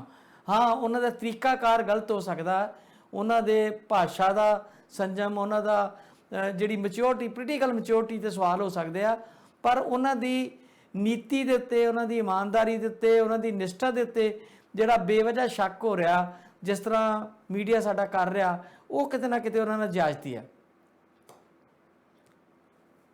ਦੇਖੋ, ਦੋ ਹਿੱਸੇ ਨੇ ਤੁਹਾਡੇ ਸਵਾਲ ਦੇ। ਜਿੱਥੇ ਤੱਕ ਫੌਰੀ ਕਾਰਨਾਂ ਦਾ ਮਾਮਲਾ ਤਾਂ ਜਿਹੜੇ ਕਾਰਨ ਤੁਸੀਂ ਗਿਣਾਏ ਨੇ ਉਹ ਤਾਂ ਹੈ ਹੀ। ਦੇਖੋ, ਜਿਵੇਂ ਤੁਸੀਂ ਥੋੜਾ ਜਿਹਾ ਦੇਖੋਗੇ ਦ੍ਰਿਸ਼ ਜਿਸ ਢੰਗ ਦੇ ਬਣੇ ਸਾਡੇ ਪੰਜਾਬ ਦੇ ਵਿੱਚ ਚਰਨਜੀਤ ਸਿੰਘ ਚੰਨੀ ਹੋਰਾਂ ਦੇ ਮੁੱਖ ਮੰਤਰੀ ਬਣਨ ਤੋਂ ਬਾਅਦ, ਤਾਂ ਤੁਸੀਂ ਉਹ ਸਾਰੇ ਦ੍ਰਿਸ਼ ਦੇਖ ਸਕਦੇ ਹੋ। ਜਦੋਂ ਚਰਨਜੀਤ ਸਿੰਘ ਚੰਨੀ ਜਿਹੜੇ ਆ ਉਹ ਮੁੱਖ ਮੰਤਰੀ ਬਣਦੇ ਆ ਤੇ ਫਿਰ 2-3 ਦਿਨ ਦਾ ਉਹ ਸਾਰਾ ਜਿਹੜਾ ਦ੍ਰਿਸ਼ ਹੈ ਦਰਬਾਰ ਸਾਹਿਬ ਤੱਕ, ਸਪੈਸ਼ਲੀ ਦਰਬਾਰ ਸਾਹਿਬ ਤੱਕ ਨਤਮਸਤਕ ਹੋਣ ਦਾ, ਤੇ ਫਿਰ ਉਹ ਸਾਰੇ ਜਿਹੜੇ ਧਾਰਮਿਕ ਸਥਾਨ ਨੇ, ਚਾਹੇ ਉਹ ਰਾਮ ਤੀਰਥ ਜਾਣਾ ਹੋਵੇ ਜਾਂ ਜਲਿਆਂਵਾਲਾ ਬਾਗ ਜਾਣਾ ਹੋਵੇ, ਦੁਰਗਿਆਣਾ ਮੰਦਿਰ ਜਾਣਾ ਹੋਵੇ, ਉਸ ਤੋਂ ਬਾਅਦ ਇਕੱਠਿਆਂ ਬੈਠ ਕੇ ਚਾਹ ਪੀਣੀ ਹੋਵੇ ਤੇ ਗਿਆਨੀ ਦੇ ਢਾਬੇ ਤੇ ਫਿਰ ਉੱਥੇ ਸ਼ੇਰੋ ਸ਼ਾਇਰੀ ਹੋਵੇ, ਚਰਨਜੀਤ ਸਿੰਘ ਚੰਨੀ ਹੋਰਾਂ ਦਾ ਸ਼ੇਰ ਪੜ੍ਹਨਾ ਤੇ ਬੋਡੀ ਲੈਂਗੁਏਜ, ਉਹ ਸਾਰੀਆਂ ਚੀਜ਼ਾਂ ਜਿਹੜੀਆਂ ਉਦੋਂ ਤੱਕ ਇਹ ਗੱਲ ਜਿਹੜੀ ਆ ਸਥਾਪਿਤ ਹੋ ਗਈ ਕਿ ਨਵਜੋਤ ਸਿੰਘ ਸਿੱਧੂ ਜਿਹੜੇ ਆ ਉਹ ਸੁਪਰ ਸੀਐਮ ਦੇ ਤੌਰ ਤੇ ਕੰਮ ਕਰਨਾ ਚਾਹੁੰਦੇ ਆ ਤੇ ਚਰਨਜੀਤ ਸਿੰਘ ਚੰਨੀ ਤੋਂ ਸਾਰਾ ਕੁਝ ਕਰਾਉਣਾ ਚਾਹੁੰਦੇ ਆ ਜੋ ਉਹਨਾਂ ਦੇ ਮਨ 'ਚ ਹੈ ਜਾਂ ਜੋ ਉਹਨਾਂ ਦੇ ਏਜੰਡਾ ਹੈਗਾ। ਉਹਦਾ ਦਾਅਵਾ ਵੀ ਉਹਨਾਂ ਨੇ ਕੀਤਾ ਕਿ ਚੰਨੀ ਬਾਈ ਆਹ ਕਰੂਗਾ, ਫਲਾਨਾ ਕਰੂਗਾ। ਸੋ ਉਹ ਗੱਲ ਜਿਹੜੀ ਆ ਮੀਡੀਆ 'ਚ ਇਸ ਢੰਗ ਨਾਲ ਆਉਣੀ ਸ਼ੁਰੂ ਹੋ ਗਈ ਕਿ ਚਰਨਜੀਤ ਸਿੰਘ ਚੰਨੀ ਨੂੰ ਸੁਤੰਤਰ ਤੌਰ ਤੇ ਕੰਮ ਕਰਨ ਦਾ ਜਿਹੜਾ ਇੱਕ ਮਾਹੌਲ ਚਾਹੀਦਾ, ਉਹ ਇਹਦੇ ਕਰਕੇ ਨਹੀਂ ਮਿਲ ਰਿਹਾ ਨਵਜੋਤ ਸਿੰਘ ਸਿੱਧੂ ਕਰਕੇ। ਤੇ ਇਹਦੇ ਵਿੱਚ ਵੀ ਕੁਝ ਨਿਯੁਕਤੀਆਂ ਦਾ ਦੌਰ ਚੱਲ ਪਿਆ ਤੇ ਜਦੋਂ ਦਿੱਲੀ ਤਲਬ ਕੀਤੇ ਗਏ ਚਰਨਜੀਤ ਸਿੰਘ ਚੰਨੀ, ਜਦੋਂ ਕੈਬਨਿਟ ਬਣਨੀ ਸੀ ਉਦੋਂ ਤੇ ਨਵਜੋਤ ਸਿੰਘ ਸਿੱਧੂ ਨਾਲ ਨਹੀਂ ਸੀ। ਉਸ ਤੋਂ ਬਾਅਦ ਲਗਾਤਾਰ ਨਵਜੋਤ ਸਿੰਘ ਸਿੱਧੂ ਜਿਹੜੇ ਆ ਉਹ ਕਿਤੇ ਨਾ ਕਿਤੇ ਪਰਦੇ ਦੇ ਪਿੱਛੇ ਚਲੇ ਗਏ। 3-4 ਦਿਨ ਉਸ ਤੋਂ ਬਾਅਦ ਜਿਹੜੇ ਲੰਘੇ ਨੇ ਵਜ਼ਾਰਤ ਬਣਨ ਤੱਕ ਤੇ ਮੰਤਰਾਲੇ ਵੰਡਣ ਤੱਕ, ਉੱਥੇ ਕਿਤੇ ਵੀ ਨਵਜੋਤ ਸਿੰਘ ਸਿੱਧੂ ਨਹੀਂ ਸੀ। ਸੋ ਨਵਜੋਤ ਸਿੰਘ ਸਿੱਧੂ ਕੋਲ 7 ਦੇ ਕਰੀਬ ਜਿਹੜੇ ਐਮਐਲਏ ਜਾਂ ਦੁਆਬੇ ਦੇ ਲੀਡਰ ਜਾਂਦੇ ਆ, ਘਰ ਉਹਦੇ ਜਾ ਕੇ ਚਿੱਠੀ ਦੇ ਕੇ ਆਉਂਦੇ ਆ। ਸੁਖਪਾਲ ਖਹਿਰਾ ਵੀ ਨਾਲ ਹੁੰਦਾ ਵੀ ਰਾਣਾ ਗੁਰਜੀਤ ਨੂੰ ਮੰਤਰੀ ਨਾ ਬਣਾਇਆ ਜਾਵੇ। ਉਹ ਰਾਣਾ ਗੁਰਜੀਤ ਜਿਹੜਾ ਮਤਲਬ ਖੁਦ ਰਾਹੁਲ ਗਾਂਧੀ ਦੀ ਕਹਿ ਲਓ ਸਲਾਹ ਦੇ ਉੱਤੇ ਹਟਾਇਆ ਗਿਆ ਸੀ, ਜਿਹਨੂੰ ਕੈਬਨਿਟ ਚੋਂ, ਕੈਪਟਨ ਅਮਰਿੰਦਰ ਦੀ ਕੈਬਨਿਟ ਚੋਂ ਰੇਤੇ ਦੀ ਮਾਈਨਿੰਗ ਦੇ ਮਾਮਲੇ ਦੇ ਵਿੱਚ ਨਾ ਆਉਣ ਤੇ ਉਸੇ ਰਾਣਾ ਗੁਰਜੀਤ ਨੂੰ ਰਾਹੁਲ ਗਾਂਧੀ ਦੀ ਸਿਫਾਰਿਸ਼ ਉੱਪਰ ਹੀ ਫਿਰ ਤੋਂ ਮੰਤਰੀ ਬਣਾਇਆ ਜਾ ਰਿਹਾ ਸੀ, ਜਿਹਦਾ ਬੜਾ ਸਖਤ ਵਿਰੋਧ ਕੀਤਾ ਦੁਆਬੇ ਦੇ ਵਿਧਾਇਕਾਂ ਨੇ ਤੇ ਉਹ ਨਵਜੋਤ ਸਿੰਘ ਸਿੱਧੂ ਕੋਲ ਗਏ। ਪਰ ਨਵਜੋਤ ਸਿੰਘ ਸਿੱਧੂ ਉੱਥੇ ਵੀ ਕੁਝ ਨਹੀਂ ਕਰ ਸਕੇ, ਰਾਣਾ ਗੁਰਜੀਤ ਨੂੰ ਮੰਤਰੀ ਬਣਨ ਤੋਂ ਉਹ ਰੋਕ ਨਹੀਂ ਸਕੇ। ਫਿਰ ਐਡਵੋਕੇਟ ਜਨਰਲ ਵਾਲਾ ਮਾਮਲਾ, ਇਹ ਫੌਰੀ ਕਾਰਨਾਂ ਬਾਰੇ ਆਪਾਂ ਜ਼ਿਕਰ ਕਰ ਰਹੇ ਹਾਂ। ਐਡਵੋਕੇਟ ਜਨਰਲ, ਕੱਲ ਵੀ ਅਸੀਂ ਥੋੜੀ ਜਿਹੀ ਗੱਲ ਕੀਤੀ ਸੀ ਵੀ ਮਤਲਬ 5 ਦਿਨਾਂ ਦੇ ਵਿੱਚ ਤੀਜਾ ਐਡਵੋਕੇਟ ਜਨਰਲ ਆ ਗਿਆ। ਕਦੇ ਜਿਹੜੇ ਆ ਗਏ ਪਟਵਾਲੀਆ ਸਾਹਿਬ, 2 ਦਿਨ ਨਹੀਂ ਰਹੇ ਉਹਨਾਂ ਨੇ ਹਲੇ ਆਪਣਾ ਕਾਰਜਭਾਰ ਵੀ ਨਹੀਂ ਸਾਂਭਿਆ ਨਹੀਂ ਸੀ ਤਾਂ ਅਨਮੋਲ ਰਤਨ ਆ ਗਏ ਤੇ ਉਹ ਵੀ ਹਲੇ ਤਿਆਰ ਤੁਰ ਹੋ ਰਹੇ ਸੀ ਕਾਰਜਭਾਰ ਸੰਭਾਲਣ ਲਈ। ਤਾਂ ਜਿਹੜੇ ਆ ਐਡਵੋਕੇਟ ਜਨਰਲ ਜਿਹੜੇ ਆ ਉਹਨਾਂ ਨੂੰ ਕਾਰਜਭਾਰ ਸੰਭਾਲ ਦਿੱਤਾ ਗਿਆ, ਨਵੇਂ ਜਿਹੜੇ ਮਿਨਿਸਟਰ ਜੋਲ ਆ ਉਹਨਾਂ ਨੂੰ। ਉਹ ਵੀ ਕੰਟਰੋਵਰਸ਼ੀਅਲ ਤੇ ਇਸੇ ਤਰ੍ਹਾਂ ਕੰਟਰੋਵਰਸ਼ੀਅਲ ਵੀ ਏਦਾਂ ਵੀ ਸਮੇਤ ਸੈਣੀ ਦੇ ਜਿਹੜੇ ਕੇਸ ਲੜਦੇ ਰਹੇ ਹੋਣ, ਮਤਲਬ ਤੁਸੀਂ ਅਪੀਲ ਹੋ ਰਹੇ ਹੋਵੋ ਕਿਸੇ ਇੱਕ ਧਿਰ ਦੇ ਪੱਖ ਦੇ ਵਿੱਚ ਤੇ ਉਸੇ ਧਿਰ ਦੇ ਖਿਲਾਫ ਤੁਸੀਂ ਸਰਕਾਰ ਵੱਲੋਂ ਅਪੀਲ ਕਿਵੇਂ ਹੋ ਸਕਦੇ ਹੋ? ਮਤਲਬ ਉਹ ਸਰਕਾਰ ਦੇ ਐਡਵੋਕੇਟ ਜਨਰਲ ਬਣ ਕੇ ਸਾਹਮਣੇ ਜੇ ਕੇਸ ਉਹਦਾ ਹੋਵੇ ਸਮੇਤ ਸੈਣੀ ਦਾ, ਤਾਂ ਸਰਕਾਰ ਵੱਲੋਂ ਕਿੱਦਾਂ ਅਪੀਲ ਹੋਵੇ ਜਦ ਕਿ ਤੁਸੀਂ ਖੁਦ ਉਸ ਸੁਮੀਤ ਸੈਣੀ ਨੂੰ 2022 ਤੱਕ ਜਿਹੜੀ ਆ ਬਲੈਂਕਟ ਬੇਲ ਦਵਾ ਚੁੱਕੇ। ਇਸ ਤਰ੍ਹਾਂ ਦਾ ਦੀ ਨਿਯੁਕਤੀ ਜਿਹੜੀ ਆ ਉਹਦੀ ਬੜੀ ਚਰਚਾ ਹੋਈ ਤੇ ਨੁਕਤਾਚੀਨੀ ਹੋਈ। ਫਿਰ ਪੰਜਾਬ ਪੁਲਿਸ ਦੇ ਮੁਖੀ ਜਿਨ੍ਹਾਂ ਨੂੰ ਲਾਇਆ ਗਿਆ ਤੇ ਉਹਨਾਂ ਤੇ ਵੀ ਬਹੁਤ ਸਾਰੇ ਸਵਾਲ ਉੱਠਦੇ ਆ। ਬਰਗਾੜੀ ਤੇ ਜਿਹੜਾ ਗੋਲੀकांड ਦੇ ਮਾਮਲੇ ਨੇ ਉਹਦੇ 'ਚ ਜਿਹੜੀ ਜਾਂਚ ਦਾ ਜਿਹੜਾ ਇਸ਼ੂ ਹੈਗਾ ਉਹਦੇ 'ਚ ਵੀ ਉਹਨਾਂ ਦਾ ਨਾਂ ਵੀ ਜਿਹੜਾ ਬੋਲਦਾ ਆ। ਤੇ ਸਾਰੀਆਂ ਗੱਲਾਂ ਤੇ ਸਰਕਾਰ ਦੇ ਫਿਰ ਕੈਬਨਿਟ ਜਿਹੜੀ ਬਣਾਈ ਗਈ ਉਹਦੇ 'ਚ ਆਖਰੀ ਸਮੇਂ ਤੇ ਕੁਲਜੀਤ ਨਾਗਰਾ ਦਾ ਨਾਂ ਮਨਫੀ ਕਰ ਦੇਣਾ, ਜਿਹੜਾ ਬਹੁਤ ਨੇੜੇ ਮੰਨਿਆ ਜਾਂਦਾ, ਭਾਵੇਂ ਰਾਹੁਲ ਗਾਂਧੀ ਦੇ ਨੇੜੇ ਵੀ ਉਹਨਾਂ ਨੂੰ ਮੰਨਿਆ ਗਿਆ। ਪਰ ਇਹਨਾਂ ਦਿਨਾਂ 'ਚ ਨਵਜੋਤ ਸਿੰਘ ਸਿੱਧੂ ਦੇ ਨਾਲ ਕਾਰਜਕਾਰੀ ਪ੍ਰਧਾਨ ਵੀ ਲਾਇਆ ਗਿਆ। ਫਿਰ ਉਹਨਾਂ ਦੀ ਮਹਿਕਮੇ ਦੀ ਵੰਡ ਦਾ ਤੁਸੀਂ ਵੀ ਜ਼ਿਕਰ ਕੀਤਾ ਵੀ ਹੋਮ ਮਿਨਿਸਟਰੀ ਉਹ ਚਾਹੁੰਦੇ ਸੀ ਵੀ ਘੱਟੋ ਘੱਟ ਹੋਮ ਮਿਨਿਸਟਰੀ ਚੰਨੀ ਕੋਲ ਰਵੇ। ਆਮ ਤੌਰ ਦੇ ਉੱਤੇ ਜਿਹੜੀ ਹੋਮ ਮਿਨਿਸਟਰੀ ਆ ਮੁੱਖ ਮੰਤਰੀ ਆਪਣੇ ਕੋਲ ਰੱਖਦੇ ਹੁੰਦੇ ਆ, ਪਰ ਸੁਖਜਿੰਦਰ ਸਿੰਘ ਰੰਧਾਵਾ ਪਹਿਲੇ ਦਿਨ ਤੋਂ ਚਾਹੁੰਦੇ ਸੀ ਕਿ ਉਹਨਾਂ ਨੂੰ ਹੋਮ ਮਿਨਿਸਟਰੀ ਮਿਲੇ। ਤੇ ਹੋਮ ਮਿਨਿਸਟਰੀ ਦੇ ਕੋਲ ਹੀ ਸਾਰਾ ਕੁਝ, ਤੁਹਾਨੂੰ ਪਤਾ ਵੀ ਪੁਲਿਸ ਦਾ ਡਿਪਾਰਟਮੈਂਟ ਹੁੰਦਾ, ਸਾਰਾ ਕੁਝ ਹੁੰਦਾ ਹੈ। ਉਹ ਵੀ ਉਹਨਾਂ ਨੂੰ ਨਾਗਵਾਰ ਗੁਜ਼ਰਿਆ ਤੇ ਉਸ ਤੋਂ ਤੁਰੰਤ ਬਾਅਦ ਹਾਲੇ ਮੰਤਰਾਲਿਆਂ ਦੀ ਵੰਡ ਦੀ ਖਬਰ ਹੀ ਬਾਹਰ ਆਈ ਸੀ ਤੇ ਉਹਨਾਂ ਦਾ ਅਸਤੀਫਾ ਆ ਜਾਂਦਾ ਹੈ। ਸੋ ਇੱਕ ਤਾਂ ਇਹ ਤਾਂ ਫੌਰੀ ਕਾਰਨ ਬਣੇ ਨੇ ਜਿਹਦੇ ਕਰਕੇ ਉਹਨਾਂ ਨੂੰ ਆਧਾਰ ਮਿਲ ਗਿਆ। ਹਾਲੇ ਉਹਨਾਂ ਨੇ ਸਿਰਫ 4 ਲਾਈਨਾਂ ਦੇ ਵਿੱਚ ਆਪਣੀ ਗੱਲ ਕਹੀ ਹੈ ਅਸਤੀਫੇ ਦੇ ਵਿੱਚ ਲਿਖੀਆਂ। ਉਹ ਜਿੱਦਾਂ ਆਮ ਤੌਰ ਦੇ ਉੱਤੇ ਮੀਡੀਆ ਦੇ ਸਾਹਮਣੇ ਪੇਸ਼ ਹੁੰਦੇ ਆ ਉੱਦਾਂ ਨਹੀਂ ਹੋਏ, ਮੀਡੀਆ ਦੇ ਰੂਬਰੂ ਨਹੀਂ ਹੋਏ ਹਾਲੇ ਨਵਜੋਤ ਸਿੰਘ ਸਿੱਧੂ। ਬਾਕੀ ਤਾਂ ਤੁਸੀਂ ਗੱਲਾਂ ਹੀ ਕਰਦੇ ਆ ਤੇ ਉਂਝ 4 ਲਾਈਨਾਂ ਤੋਂ ਬਿਨਾਂ ਖੁੱਲ ਕੇ ਉਹ ਜਦੋਂ ਗੱਲ ਕਰਨਗੇ ਤੇ ਪਤਾ ਲੱਗੇਗਾ। ਪਰ ਇਹ ਫੌਰੀ ਕਾਰਨ ਨੇ ਜਿਹਦੇ 'ਚ ਉਹਨਾਂ ਨੂੰ ਲੱਗਾ ਕਿ ਮੈਂ ਤਾਂ ਕੁਝ ਕਰ ਹੀ ਨਹੀਂ ਸਕਦਾ, ਮੈਂ ਜਵਾਬਦੇਹ ਹਾਂ। ਮੰਨ ਲਓ ਉਹਨਾਂ ਨੂੰ ਇਹ ਲੱਗ ਰਿਹਾ ਕਿ ਮੈਂ ਜਵਾਬਦੇਹ ਹਾਂ, ਜਦੋਂ ਲੋਕਾਂ ਕੋਲ ਜਾਣਾ, ਕੰਪੇਨ 'ਚ ਜਾਣਾ ਤੇ ਲੋਕ ਤਾਂ ਮੈਨੂੰ ਪੁੱਛਣਗੇ ਵੀ ਬੜੇ ਵੱਡੇ ਤੁਸੀਂ ਦਮਗੱਜੇ ਮਾਰਦੇ ਸੀ, ਜਿਹਦੇ ਬਾਰੇ ਕੈਪਟਨ ਅਮਰਿੰਦਰ ਨੇ ਵੀ ਕਹਿਤਾ। ਕੈਪਟਨ ਅਮਰਿੰਦਰ ਨੂੰ ਕਹਿਤਾ ਵੀ ਹੁਣ ਸਾਨੂੰ ਕਿਸੇ ਨੇ ਰੋਕਿਆ, ਤੁਹਾਡੀ ਸਰਕਾਰ ਹੈ ਨਾ, ਹੁਣ ਤੁਸੀਂ ਕਰ ਲਓ ਜੋ ਕਰਨਾ, ਜਿਹਨੂੰ ਅੰਦਰ ਦੇਣਾ ਦੇ ਲਓ, ਮਜੀਠੀ ਨੂੰ ਅੰਦਰ ਦੇਣਾ ਉਹਨੂੰ ਦੇ ਲਓ। ਕੈਪਟਨ ਅਮਰਿੰਦਰ ਨੇ ਤਾਂ ਇੱਕ ਕਿਸਮ ਦਾ ਚੈਲੰਜ ਕਰਤਾ ਨਾ, ਹੁਣ ਕਰ ਲਓ। ਤੇ ਇਹ ਸਰਕਾਰ ਕਰਨ ਦੀ ਸਥਿਤੀ 'ਚ ਨਹੀਂ ਹੈ। ਮਤਲਬ ਜਿੱਦਾਂ ਪਹਿਲਾਂ ਗੱਲਾਂ ਕੀਤੀਆਂ ਗਈਆਂ ਸੀ ਉਹ ਸਾਰੀਆਂ ਗੱਲਾਂ ਜਿਹੜੀਆਂ ਆ ਉਹ ਕਿਤੇ ਨਾ ਕਿਤੇ ਠੰਡੇ ਬਸਤੇ 'ਚ ਪੈ ਚੁੱਕੀਆਂ, ਕਿਉਂਕਿ ਉਹ ਜਿਹੜੇ 3 ਮੰਤਰੀਆਂ ਨੇ ਪਹਿਲੀ ਕੈਬਨਿਟ ਦੀ ਮੀਟਿੰਗ ਕੀਤੀ ਜਿੱਦਣ ਉਹਨਾਂ ਨੂੰ ਡਿਪਟੀ ਸੀਐਮ ਬਣਾਇਆ ਗਿਆ। ਡਿਪਟੀ ਸੀਐਮ ਤੇ ਸੀਐਮ ਨੇ ਤਿੰਨਾਂ ਜਾਣਿਆਂ ਨੇ ਮਤਲਬ 8 ਵਜੇ ਤੋਂ ਲੈ ਕੇ 11:30 ਵਜੇ ਤੱਕ ਜਿਹੜੀ ਮੀਟਿੰਗ ਹੋਈ ਹੈ ਉਹਦੇ 'ਚ ਜੋ ਖਬਰਾਂ ਨੇ ਉਹ ਇਹੀ ਹੈ ਕਿ ਉਹਨਾਂ ਨੂੰ ਸਮਝ ਨਹੀਂ ਆਈ ਵੀ ਇਹ ਸਾਰਾ ਕੁਝ ਕਰਨਾ ਕਿੱਦਾਂ। ਵੀ ਜਦੋਂ ਅਸੀਂ ਗੱਲਾਂ ਕਰਦੇ ਸੀ ਹੋਰ ਸੀ, ਲੱਗਦਾ ਸੀ ਸੌਖਾ ਬੜਾ ਕਿਸੇ ਨੂੰ ਚੱਕ ਕੇ ਅੰਦਰ ਦੇ ਦੇਣਾ। ਤੇ ਇਹ ਤਾਂ ਪ੍ਰੋਸੀਜਰ ਹੀ ਬੜਾ ਲੰਬਾ, ਕਾਨੂੰਨੀ ਦਾਅ ਪੇਚ ਬੜੇ ਨੇ। ਤੁਸੀਂ ਅੱਜ ਕੋਈ ਐਕਸ਼ਨ ਕਰ ਲਓ, ਕੋਈ ਵੀ ਐਕਸ਼ਨ ਕਰ ਲਓ, ਮਤਲਬ ਬਿਜਲੀ ਦੇ ਸਮਝੌਤੇ ਰੱਦ ਕਰ ਲਓ ਤੇ ਬਿਜਲੀ ਦੇ ਸਮਝੌਤੇ ਤੁਸੀਂ ਰੱਦ ਕਰਦੇ ਸਾਰੀ ਜਿਹੜੀ ਆ ਬਾਕੀ ਜਿਹੜੀਆਂ ਕੰਪਨੀਆਂ ਨੇ ਉਹ ਕੋਰਟ 'ਚ ਚਲ ਜਾਣਗੀਆਂ। ਇੱਕ ਦਿਨ ਦੇ ਵਿੱਚ ਤੁਹਾਡਾ ਕੋਈ ਵੀ ਕੀਤਾ ਫੈਸਲਾ ਜਿਹੜਾ ਆ ਉਹ ਪੋਸਟਪੋਨ ਹੋ ਸਕਦਾ, ਕੋਰਟ ਤੁਹਾਡੇ ਖਿਲਾਫ ਹੀ ਭੁਗਤ ਸਕਦੀ ਹੈ। ਕਿੱਦਾਂ ਇਹ ਸਾਰਾ ਕੁਝ ਹੋਏਗਾ? ਮੰਨ ਲਓ ਤੁਸੀਂ ਬਾਦਲਾਂ ਨੂੰ ਅੰਦਰ ਦੇਣ ਦੀ ਗੱਲ ਕਰਦੇ ਸੀ, ਇਮੀਡੀਏਟ ਬਾਦਲਾਂ ਨੂੰ ਗ੍ਰਿਫਤਾਰ ਵੀ ਕਰ ਲਓ, ਮਜੀਠੇ ਨੂੰ ਗ੍ਰਿਫਤਾਰ ਵੀ ਕਰ ਲਓ, ਉਹ ਅੱਧਾ ਦਿਨ ਨਹੀਂ ਹਵਾਲਾਤ 'ਚ ਰਹਿਣਗੇ। ਕੋਰਟ ਜਿਹੜੀ ਉਹਨਾਂ ਨੂੰ ਨਾਲ ਦੀ ਨਾਲ ਬੇਲ ਦੇ ਦੇਗੀ। ਫਿਰ ਕੀ ਰਹੂਗੀ? ਦੂਜੀ ਗੱਲ ਹੈ ਵੀ ਜਿਹੜੀ ਸ਼੍ਰੋਮਣੀ ਅਕਾਲੀ ਦਲ ਜਿਹੜੀ ਹੈ ਉਹ ਲੱਗਦਾ ਹੈ ਵੀ ਉਹ ਬੇਜਾਨ ਹੋਈ ਪਈ, ਉਹ 'ਚ ਨਵੀਂ ਜਾਨ ਪੈ ਗਈ। ਸੋ ਇਹ ਸਾਰੀਆਂ ਚੀਜ਼ਾਂ ਨਹੀਂ ਹੋ ਪਾ ਰਹੀਆਂ ਉਹਨਾਂ ਤੋਂ ਤੇ ਨਵਜੋਤ ਸਿੰਘ ਸਿੱਧੂ ਨੂੰ ਲੱਗਦਾ ਕਿ ਮੈਂ ਲੋਕਾਂ ਨੂੰ ਕੀ ਮੂੰਹ ਦਿਖਾਉਣਾ। ਇਸ ਕਰਕੇ ਉਹਨਾਂ ਦਾ ਇਹ ਸਟੈਪ ਜਿਹੜਾ ਆ ਸਾਡੇ ਸਾਹਮਣੇ ਹੈ ਕਿ ਉਹਨਾਂ ਨੇ ਹਾਰ ਕੇ ਅਸਤੀਫਾ ਦੇ ਦਿੱਤਾ ਵੀ ਠੀਕ ਹੈ ਭਾਈ ਮੈਂ ਨਹੀਂ ਕੁਝ ਵੀ ਕਰ ਸਕਦਾ, ਪਰ ਹੈਗੇ ਉਹ ਕਾਂਗਰਸ 'ਚ ਹੀ ਹੈ। ਅੱਛਾ ਨਹੀਂ ਫੌਰੀ ਕਾਰਨ ਨੇ ਦਸਾਂ ਸਾਹਿਬ, ਜੇ ਜਿਹੜੇ ਕਾਰਨ ਆਪਾਂ ਗਿਣਾਏ, ਜਿਹੜੇ ਪਹਿਲੇ ਕਾਰਨ ਆ ਕਰਪਸ਼ਨ ਦਾ ਕਾਰਨ, ਕਰਪਟ ਮੰਤਰੀਆਂ ਨੂੰ ਦੁਬਾਰਾ ਲੈਣਾ ਤੇ ਕੁਝ ਉਹਨਾਂ ਦੀ ਨਾ ਪਸੰਦ ਦੇ ਲੋਕਾਂ ਨੂੰ ਨਿਯੁਕਤੀਆਂ ਦੇਣੀਆਂ, ਇਹ ਤੇ ਕਾਰਨ ਕਿਤੇ ਨਾ ਕਿਤੇ ਵਾਜਬ ਵੀ ਲੱਗਦੇ ਆ। ਆਪਾਂ ਆਪ ਹੀ ਕਹਿ ਰਹੇ ਹਾਂ ਕਿ ਉਹਦੇ ਪਿਛੋਕੜ 'ਚ ਕਈ ਚੀਜ਼ਾਂ ਪਈਆਂ ਨੇ ਜਿਹੜੀ ਆਮ ਪੰਜਾਬੀ ਨੂੰ ਵੀ ਠੀਕ ਨਹੀਂ ਸੀ ਲੱਗ ਰਹੀਆਂ ਕਿ ਜਿਹੜੇ ਵਿਅਕਤੀ ਜਿਹੜੇ ਨੇ ਉਹ ਹੁਣ ਤੱਕ ਉਹਨਾਂ ਲੋਕਾਂ ਲਈ ਕੇਸ ਲੜਦੇ ਰਹੇ ਜਾਂ ਉਹਨਾਂ ਲੋਕਾਂ ਦੀ ਪੈਰਵੀ ਕਰਦੇ ਰਹੇ, ਜਾਂ ਡੀਜੀਪੀ ਵਗੈਰਾ ਕਹਿੰਦੇ ਆ ਕਿ ਬੇਅਦਬੀ ਕਾਂਡ 'ਚ ਕੋਲ ਬਹਿ ਕੇ ਲੋਕਾਂ ਨੂੰ ਕਟਾਇਆ ਸੀ ਇਸ ਵਿਅਕਤੀ ਨੇ। ਤੇ ਜੇ ਉਹ ਇੱਥੇ ਵਿਰੋਧ ਹੈ ਜਿਹੜਾ ਕਿਸੇ ਹੱਦ ਤੱਕ ਨਵਜੋਤ ਸਿੱਧੂ ਹੋਰਾਂ ਦਾ, ਉਹ ਤੇ ਕਿਤੇ ਨਾ ਕਿਤੇ ਲੱਗਦਾ ਹੈ ਕਿ ਜਾਇਜ਼ ਵੀ ਆ ਔਰ ਇੰਨਾ ਕੁ ਹੋਣਾ ਵੀ ਬਣਦਾ ਹੈ, ਕਿਉਂਕਿ ਬੜਾ ਵੱਡੀ ਲੜਾਈ ਲੜੀ ਉਹਨਾਂ ਨੇ। ਕੈਪਟਨ ਸਾਹਿਬ ਨੂੰ ਗੱਦੀਆਂ ਲਾਉਣਾ ਕੋਈ ਸੌਖੀ ਗੱਲ ਨਹੀਂ ਸੀ, ਜਿਹੜੀ ਗੱਲ ਆਪਾਂ ਕੋਈ ਵੀ ਮੰਨਣ ਨੂੰ ਤਿਆਰ ਨਹੀਂ ਸੀ। ਪਰ ਦੂਜੇ ਪਾਸੇ ਮੈਨੂੰ ਇਹ ਗੱਲ ਥੋੜੀ ਜਿਹੀ ਅਟਪਟੀ ਲੱਗਦੀ ਆ ਕਿ ਲੋਕ ਇਸ ਗੱਲ ਨੂੰ ਬੜਾ ਉਭਾਰ ਰਹੇ ਆ ਕਿ ਹੋਮ ਮਿਨਿਸਟਰੀ ਤੋਂ ਬਹੁਤ ਨਾਰਾਜ਼ ਸੀਗੇ। ਜੇ ਸੁਖਜਿੰਦਰ ਰੰਧਾਵਾ ਹੀ ਬੇਅਦਬੀ ਮਾਮਲੇ ਦੇ ਵਿੱਚ ਭਾਵੇਂ ਤੱਟ ਫੱਟ ਕੋਈ ਗਲਤ ਕੰਮ ਵੀ ਕਰਦੇ, ਜਿਹਨੂੰ ਪੋਲੀਟੀਕਲ ਵੈਂਡੈਟਾ ਕਹਿੰਦੇ ਹੋ ਤੁਸੀਂ, ਉਹ ਰਿਵੈਂਜ ਕਹਿੰਦੇ ਹੋ, ਜਾਂ ਕੋਈ ਗੁੱਸੇ 'ਚ ਫੈਸਲਾ ਵੀ ਕਰਦੇ, ਤੇ ਉਹਦੇ 'ਚ ਸਿੱਧੂ ਸਾਹਿਬ ਦੀ ਤੇ ਸਕਿਨ ਸਗੋਂ ਬਚਣੀ ਸੀ।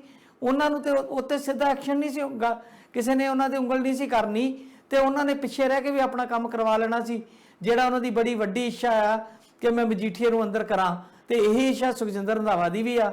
ਤੇ ਜੇ ਸੁਖਜਿੰਦਰ ਰੰਧਾਵਾ ਦੇ ਨਾਂ ਹੇਠ ਸਿੱਧੂ ਹੋਰਾਂ ਦਾ ਸਰ ਰਿਹਾ ਸੀਗਾ, ਤੇ ਫਿਰ ਉਹਨਾਂ ਨੂੰ ਉਹਦਾ ਵਿਰੋਧ ਕਰਨ ਦੀ ਲੋੜ ਕਿਉਂ ਪਈ? ਦੂਜੇ ਪਾਸੇ ਉਹਨਾਂ ਦੇ ਖਾਸ ਸੱਜਣ, ਬਹੁਤ ਵਧੀਆ ਡਿਪਾਰਟਮੈਂਟ ਮਿਲ ਗਏ ਪ੍ਰਗਟ ਸਿੰਘ ਹੋਰਾਂ ਨੂੰ। ਫਿਰ ਜਿਹੜੇ ਉਹ ਹੈ ਆਪਣਾ ਰਾਜਾ ਵੜਿੰਗ, ਉਹਨੂੰ ਟਰਾਂਸਪੋਰਟ ਮਹਿਕਮਾ ਮਿਲਿਆ, ਔਰ ਟਰਾਂਸਪੋਰਟ ਵੀ ਜਿਹੜੀ ਆ ਉਹ ਤਾਂ ਆਪਾਂ ਨੂੰ ਪਤਾ ਕਿ ਟਰਾਂਸਪੋਰਟ ਪਾਲਿਸੀ ਇੱਕ ਸਿੱਧੂ ਸਾਹਿਬ ਲਿਆਉਣੀ ਚਾਹੁੰਦੇ ਸੀ ਬੜੇ ਚਿਰ ਦੀ, ਔਰ ਕੈਪਟਨ ਸਾਹਿਬ ਨੇ ਵੀ ਵਾਅਦਾ ਕੀਤਾ ਜੇ ਤੋਂ ਮੁੱਕਰ ਗਏ ਬਾਅਦ 'ਚ। ਤੇ ਉਹ ਵੀ ਵੜਿੰਗ ਦੇ ਕੋਲੋਂ, ਕਿਉਂਕਿ ਜਿੱਦਣ ਉਹਨੂੰ ਬਣਾਇਆ ਗਿਆ ਥਾਪੀ ਦੇ ਕੇ ਵੀ ਕਿਹਾ ਸੀਗਾ ਕਿ ਤੇਰੇ ਕੋਲੋਂ ਅਸੀਂ ਸੂਦ ਸਮੇਤ ਸਾਰਾ ਕੁਝ ਵਾਪਸ ਲੈਣਾ। ਸੂਦ ਵੀ ਦੂਜਾ ਉਹਨਾਂ ਕਿਹਾ ਸੀਗਾ ਜਿਹੜਾ ਹੁੰਦਾ ਮਿਸ਼ਰਤ ਹੋਇਆ ਅੱਜ ਪੰਜਾਬੀ 'ਚ। ਤੇ ਲੱਗਦਾ ਵੀ ਸੀ ਕਿ ਉਹ ਵਿਅਕਤੀ ਜਿਹੜਾ ਉਹ ਇਹਨਾਂ ਦੇ ਪ੍ਰਭਾਵ ਥੱਲੇ ਫੌਰੀ ਤੌਰ ਤੇ ਟਰਾਂਸਪੋਰਟ ਵਾਸਤੇ ਉਹ ਕੰਮ ਕਰ ਸਕਦਾ ਜਿਹੋ ਜਿਹਾ ਸਿੱਧੂ ਚਾਹ ਰਹੇ ਸੀਗੇ। ਤੇ ਫਿਰ ਇੰਨੀਆਂ ਚੀਜ਼ਾਂ ਪੋਜ਼ਿਟਿਵ ਹੁੰਦਿਆਂ ਵੀ ਸਿੱਧੂ ਸਾਹਿਬ ਦਾ ਇੰਨੀ ਨਿਰਾਸ਼ਤਾ 'ਚ ਜਾਣਾ, ਇਹ ਸਮਝ ਤੋਂ ਥੋੜੀ ਜਿਹੀ ਪਰੇ ਗੱਲ ਹੈ। ਦੇਖੋ ਗੱਲ ਆ ਬਈ ਨਵਜੋਤ ਸਿੰਘ ਸਿੱਧੂ ਬਾਰੇ ਜਦੋਂ ਅਸੀਂ ਗੱਲ ਕਰ ਰਹੇ ਹਾਂ, ਤੇ ਜਿਹੜੀ ਹੈ ਨਾ ਕੈਪਟਨ ਅਮਰਿੰਦਰ ਦਾ ਟਵੀਟ ਆਇਆ, ਉਹ ਟਵੀਟ ਦੇ ਦੋ ਹਿੱਸੇ ਨੇ। ਇੱਕ ਲਾਈਨ 1.5 ਲਾਈਨ ਦਾ ਟਵੀਟ ਆ ਉਹ ਸਿਰਫ, ਤੇ ਉਹਦਾ ਜਿਹੜਾ ਪਹਿਲਾ ਹਿੱਸਾ ਉਹ ਸਟੇਬਿਲਿਟੀ ਵਾਲਾ ਵੀ ਇਹ ਬੰਦਾ ਸਥਿਰ ਨਹੀਂ ਹੈਗਾ। ਤੁਸੀਂ ਉਹਦੇ ਨਾਲ 100% ਦੀ ਸਹਿਮਤ ਨਾ ਵੀ ਹੋਵੋ ਕੈਪਟਨ ਅਮਰਿੰਦਰ ਦੇ ਨਾਲ, ਪਰ ਅਸੀਂ ਇਹਦੇ ਤੇ ਗੱਲ ਕਰਦੇ ਰਹੇ ਹਾਂ ਕਿ ਪੋਲੀਟੀਕਲੀ ਜਾਂ ਸਿਆਸੀ ਤੌਰ ਦੇ ਉੱਤੇ ਨਵਜੋਤ ਸਿੰਘ ਸਿੱਧੂ ਜਿਸ ਢੰਗ ਦੇ ਨਾਲ ਜਾਂ ਜਿਸ ਸ਼ੈਲੀ ਨਾਲ ਚੱਲਦੇ ਨੇ, ਉਹ ਕੋਈ ਬਹੁਤਾ ਵਧੀਆ ਢੰਗ ਤਰੀਕਾ ਨਹੀਂ ਹੈ। ਉਹ ਸੁਨੀਲ ਜਾਖੜ ਨੇ ਵੀ ਇੱਕ ਟਵੀਟ ਕੀਤਾ ਕੱਲ ਰਾਤੀ, ਦੇਰ ਰਾਤੀ, ਉਹਨਾਂ ਨੇ ਵੀ ਕਾਫੀ ਵਿਅੰਗ ਜਿਹਾ ਕੱਸਿਆ ਤੇ ਥੋੜਾ ਗੁੱਸਾ ਵੀ ਉੱਚ ਦਿਖਾਈ ਦੇ ਰਿਹਾ। ਤੇ ਉਹਨਾਂ ਨੇ ਕਿਹਾ ਵੀ ਇਹ ਜਿਹੜੀ ਸਿਆਸਤ ਹੈ ਕੋਈ ਕ੍ਰਿਕਟ ਨਹੀਂ ਹੈ, ਇਹ ਜਾਖੜ ਨੇ ਵੀ ਕਿਹਾ।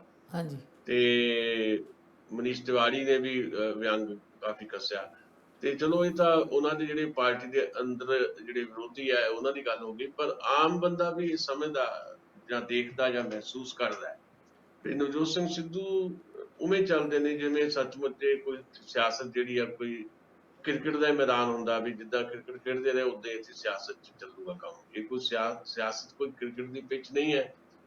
ਤੇ ਉਸ ਕਰਕੇ ਕੁਝ ਚੀਜ਼ਾਂ ਜਿਹੜੀਆਂ ਤੱਟ ਫੱਟ ਕਰ ਜਾਂਦੇ ਆ, ਬੋਲਦੇ ਵੀ ਕਈ ਵਾਰੀ ਏਦਾਂ ਹੀ ਆ, ਬਿਨਾਂ ਸੋਚੇ ਸਮਝੇ ਬੋਲ ਜਾਂਦੇ ਆ। ਹੁਣ ਕਿਸੇ ਨਾਲ ਸਲਾਹ ਨਹੀਂ ਕੀਤੀ, ਜਿਹੜਾ ਉਹ ਨਾਲ ਇੱਕ ਖਜ਼ਾਨਚੀ ਲਾਇਆ ਸੀ ਉਹਦੇ ਨਾਲ 2 ਘੰਟੇ ਰਹੇ ਆ, ਉਹਨੇ ਵੀ ਬਾਅਦ 'ਚ ਅਸਤੀਫਾ ਦਿੱਤਾ, ਤੇ ਉਸ ਤੋਂ ਬਾਅਦ ਘਰ ਜਾ ਕੇ ਅਸਤੀਫਾ ਜਿਹੜਾ ਟਵੀਟ ਕਰ ਦਿੱਤਾ।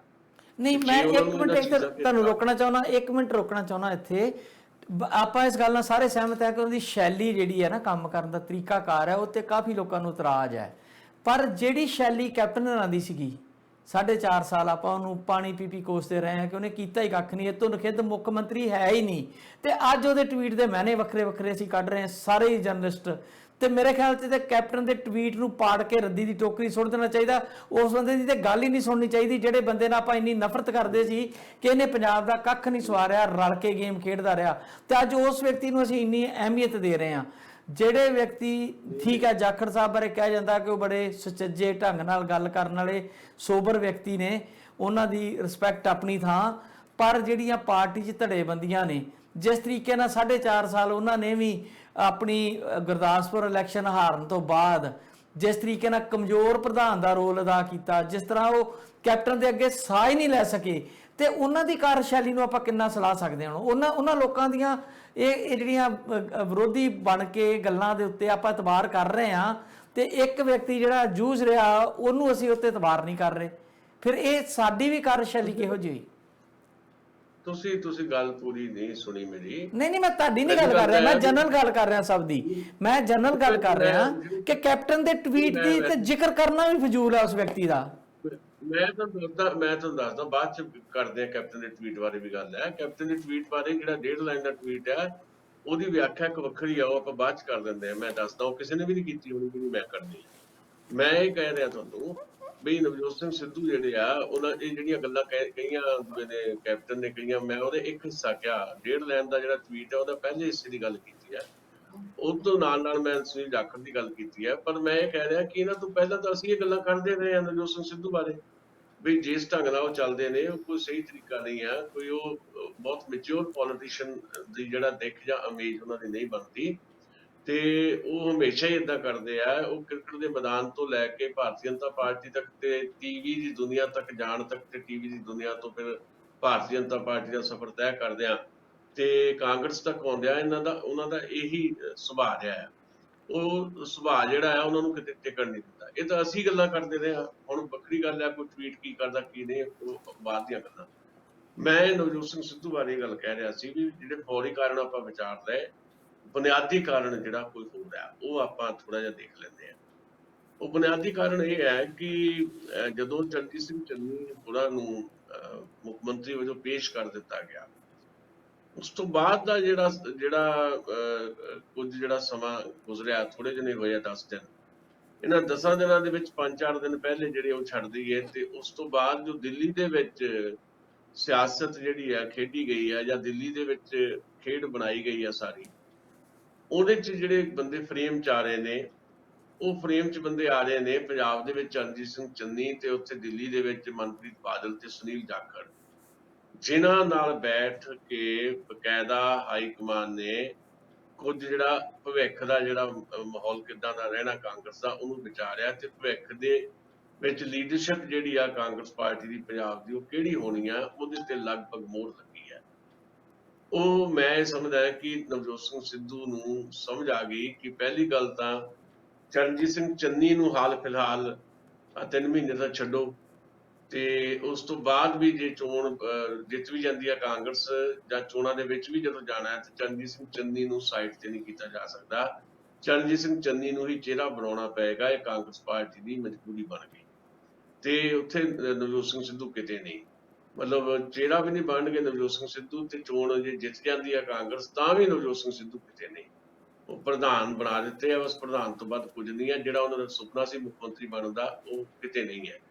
ਫਿਰ ਚਰਨਜੀਤ ਸਿੰਘ ਚੰਨੀ ਵੀ ਜੇ 2 ਸਾਲਾਂ ਬਾਅਦ ਸਾਈਡ ਤੇ ਕਰ ਦਿੱਤੇ ਗਏ ਤਾਂ ਫਿਰ ਕੌਣ ਹੈ ਚਿਹਰਾ ਕਾਂਗਰਸ ਦਾ? ਤਾਂ ਉਹ ਮਨਪ੍ਰੀਤ ਬਾਦਲ ਹੈ ਜਾਂ ਸੁਨੀਲ ਜਾਖੜ ਹੈ। ਤੇ ਫਿਰ ਲੱਗਦਾ ਨਵਜੋਤ ਸਿੰਘ ਸਿੱਧੂ ਨੂੰ ਵੀ ਜਿਸ ਕਰਕੇ ਮੈਂ ਕਾਂਗਰਸ ਪਾਰਟੀ ਨੂੰ ਜੁਆਇਨ ਕੀਤਾ ਸੀ, ਕਿਉਂਕਿ ਮੈਂ ਜਦੋਂ ਇਹਨਾਂ ਨੇ ਕਾਂਗਰਸ ਪਾਰਟੀ ਜੁਆਇਨ ਕੀਤੀ ਉਦੋਂ ਤੋਂ ਜਾਂ ਉਸ ਤੋਂ ਪਹਿਲਾਂ ਤੋਂ ਮੈਂ ਕਹਿ ਰਿਹਾ ਜਦੋਂ ਬੀਜੇਪੀ 'ਚ ਸੀਗੇ ਵੀ ਉਹਨਾਂ ਦੇ ਮਨ 'ਚ ਪੰਜਾਬ ਦਾ ਮੁੱਖ ਮੰਤਰੀ ਬਣਨ ਦਾ ਇੱਕ ਸੁਪਨਾ ਤੈਰ ਰਿਹਾ ਅੱਖਾਂ 'ਚ, ਤੇ ਉਹ ਬਣ ਨਹੀਂ ਸਕਦੇ। ਬੀਜੇਪੀ 'ਚ ਰਹਿੰਦਿਆਂ ਪੰਜਾਬ ਦੇ ਮੁੱਖ ਮੰਤਰੀ ਨਹੀਂ ਉਹ ਬਣ ਸਕਦੇ, ਅਕਾਲੀਆਂ 'ਚ ਜਾ ਕੇ ਵੀ ਨਹੀਂ ਮੁੱਖ ਮੰਤਰੀ ਬਣ ਸਕਦੇ। ਜੇ ਉਹਨੇ ਮੁੱਖ ਮੰਤਰੀ ਬਣਨਾ ਤਾਂ ਉਹਨੂੰ ਸੁਟੇਬਲ ਪਾਰਟੀ ਕਾਂਗਰਸ ਹੈ। ਪਰ ਕਾਂਗਰਸ 'ਚ ਆ ਕੇ ਜਿੱਦਾਂ ਉਹਨਾਂ ਨੇ ਜਿਸ ਸਟਾਈਲ 'ਚ ਆਪਣੀ ਪੋਲੀਟਿਕਸ ਜਿਹੜੀ ਆ ਉਹ ਖੇਡਣੀ ਸ਼ੁਰੂ ਕੀਤੀ, ਉਹਦੇ 'ਚੋਂ ਮਾਤ ਖਾ ਗਏ ਤੇ ਹੁਣ ਰਸਤੇ ਜਿਹੜੇ ਆ ਬਿਲਕੁਲ ਬਲੌਕ ਹੋ ਗਏ। ਸੋ ਬੇਸਿਕ ਕਾਰਨ ਇਹ ਹੈ ਕਿ ਉਹ ਜੋ ਚਾਹੁੰਦੇ ਸੀ ਉਹ ਹੋਣਾ ਨਹੀਂ ਹੈ। ਇਸ ਗੱਲੋਂ ਬਹੁਤ ਨਿਰਾਸ਼ ਹੈ। ਫੌਰੀ ਕਾਰਨ ਜਿਹੜੇ ਆ ਉਹ ਆਧਾਰ ਬਣ ਗਏ ਨੇ ਉਹਨਾਂ ਦੇ ਅਸਤੀਫੇ ਦੇ।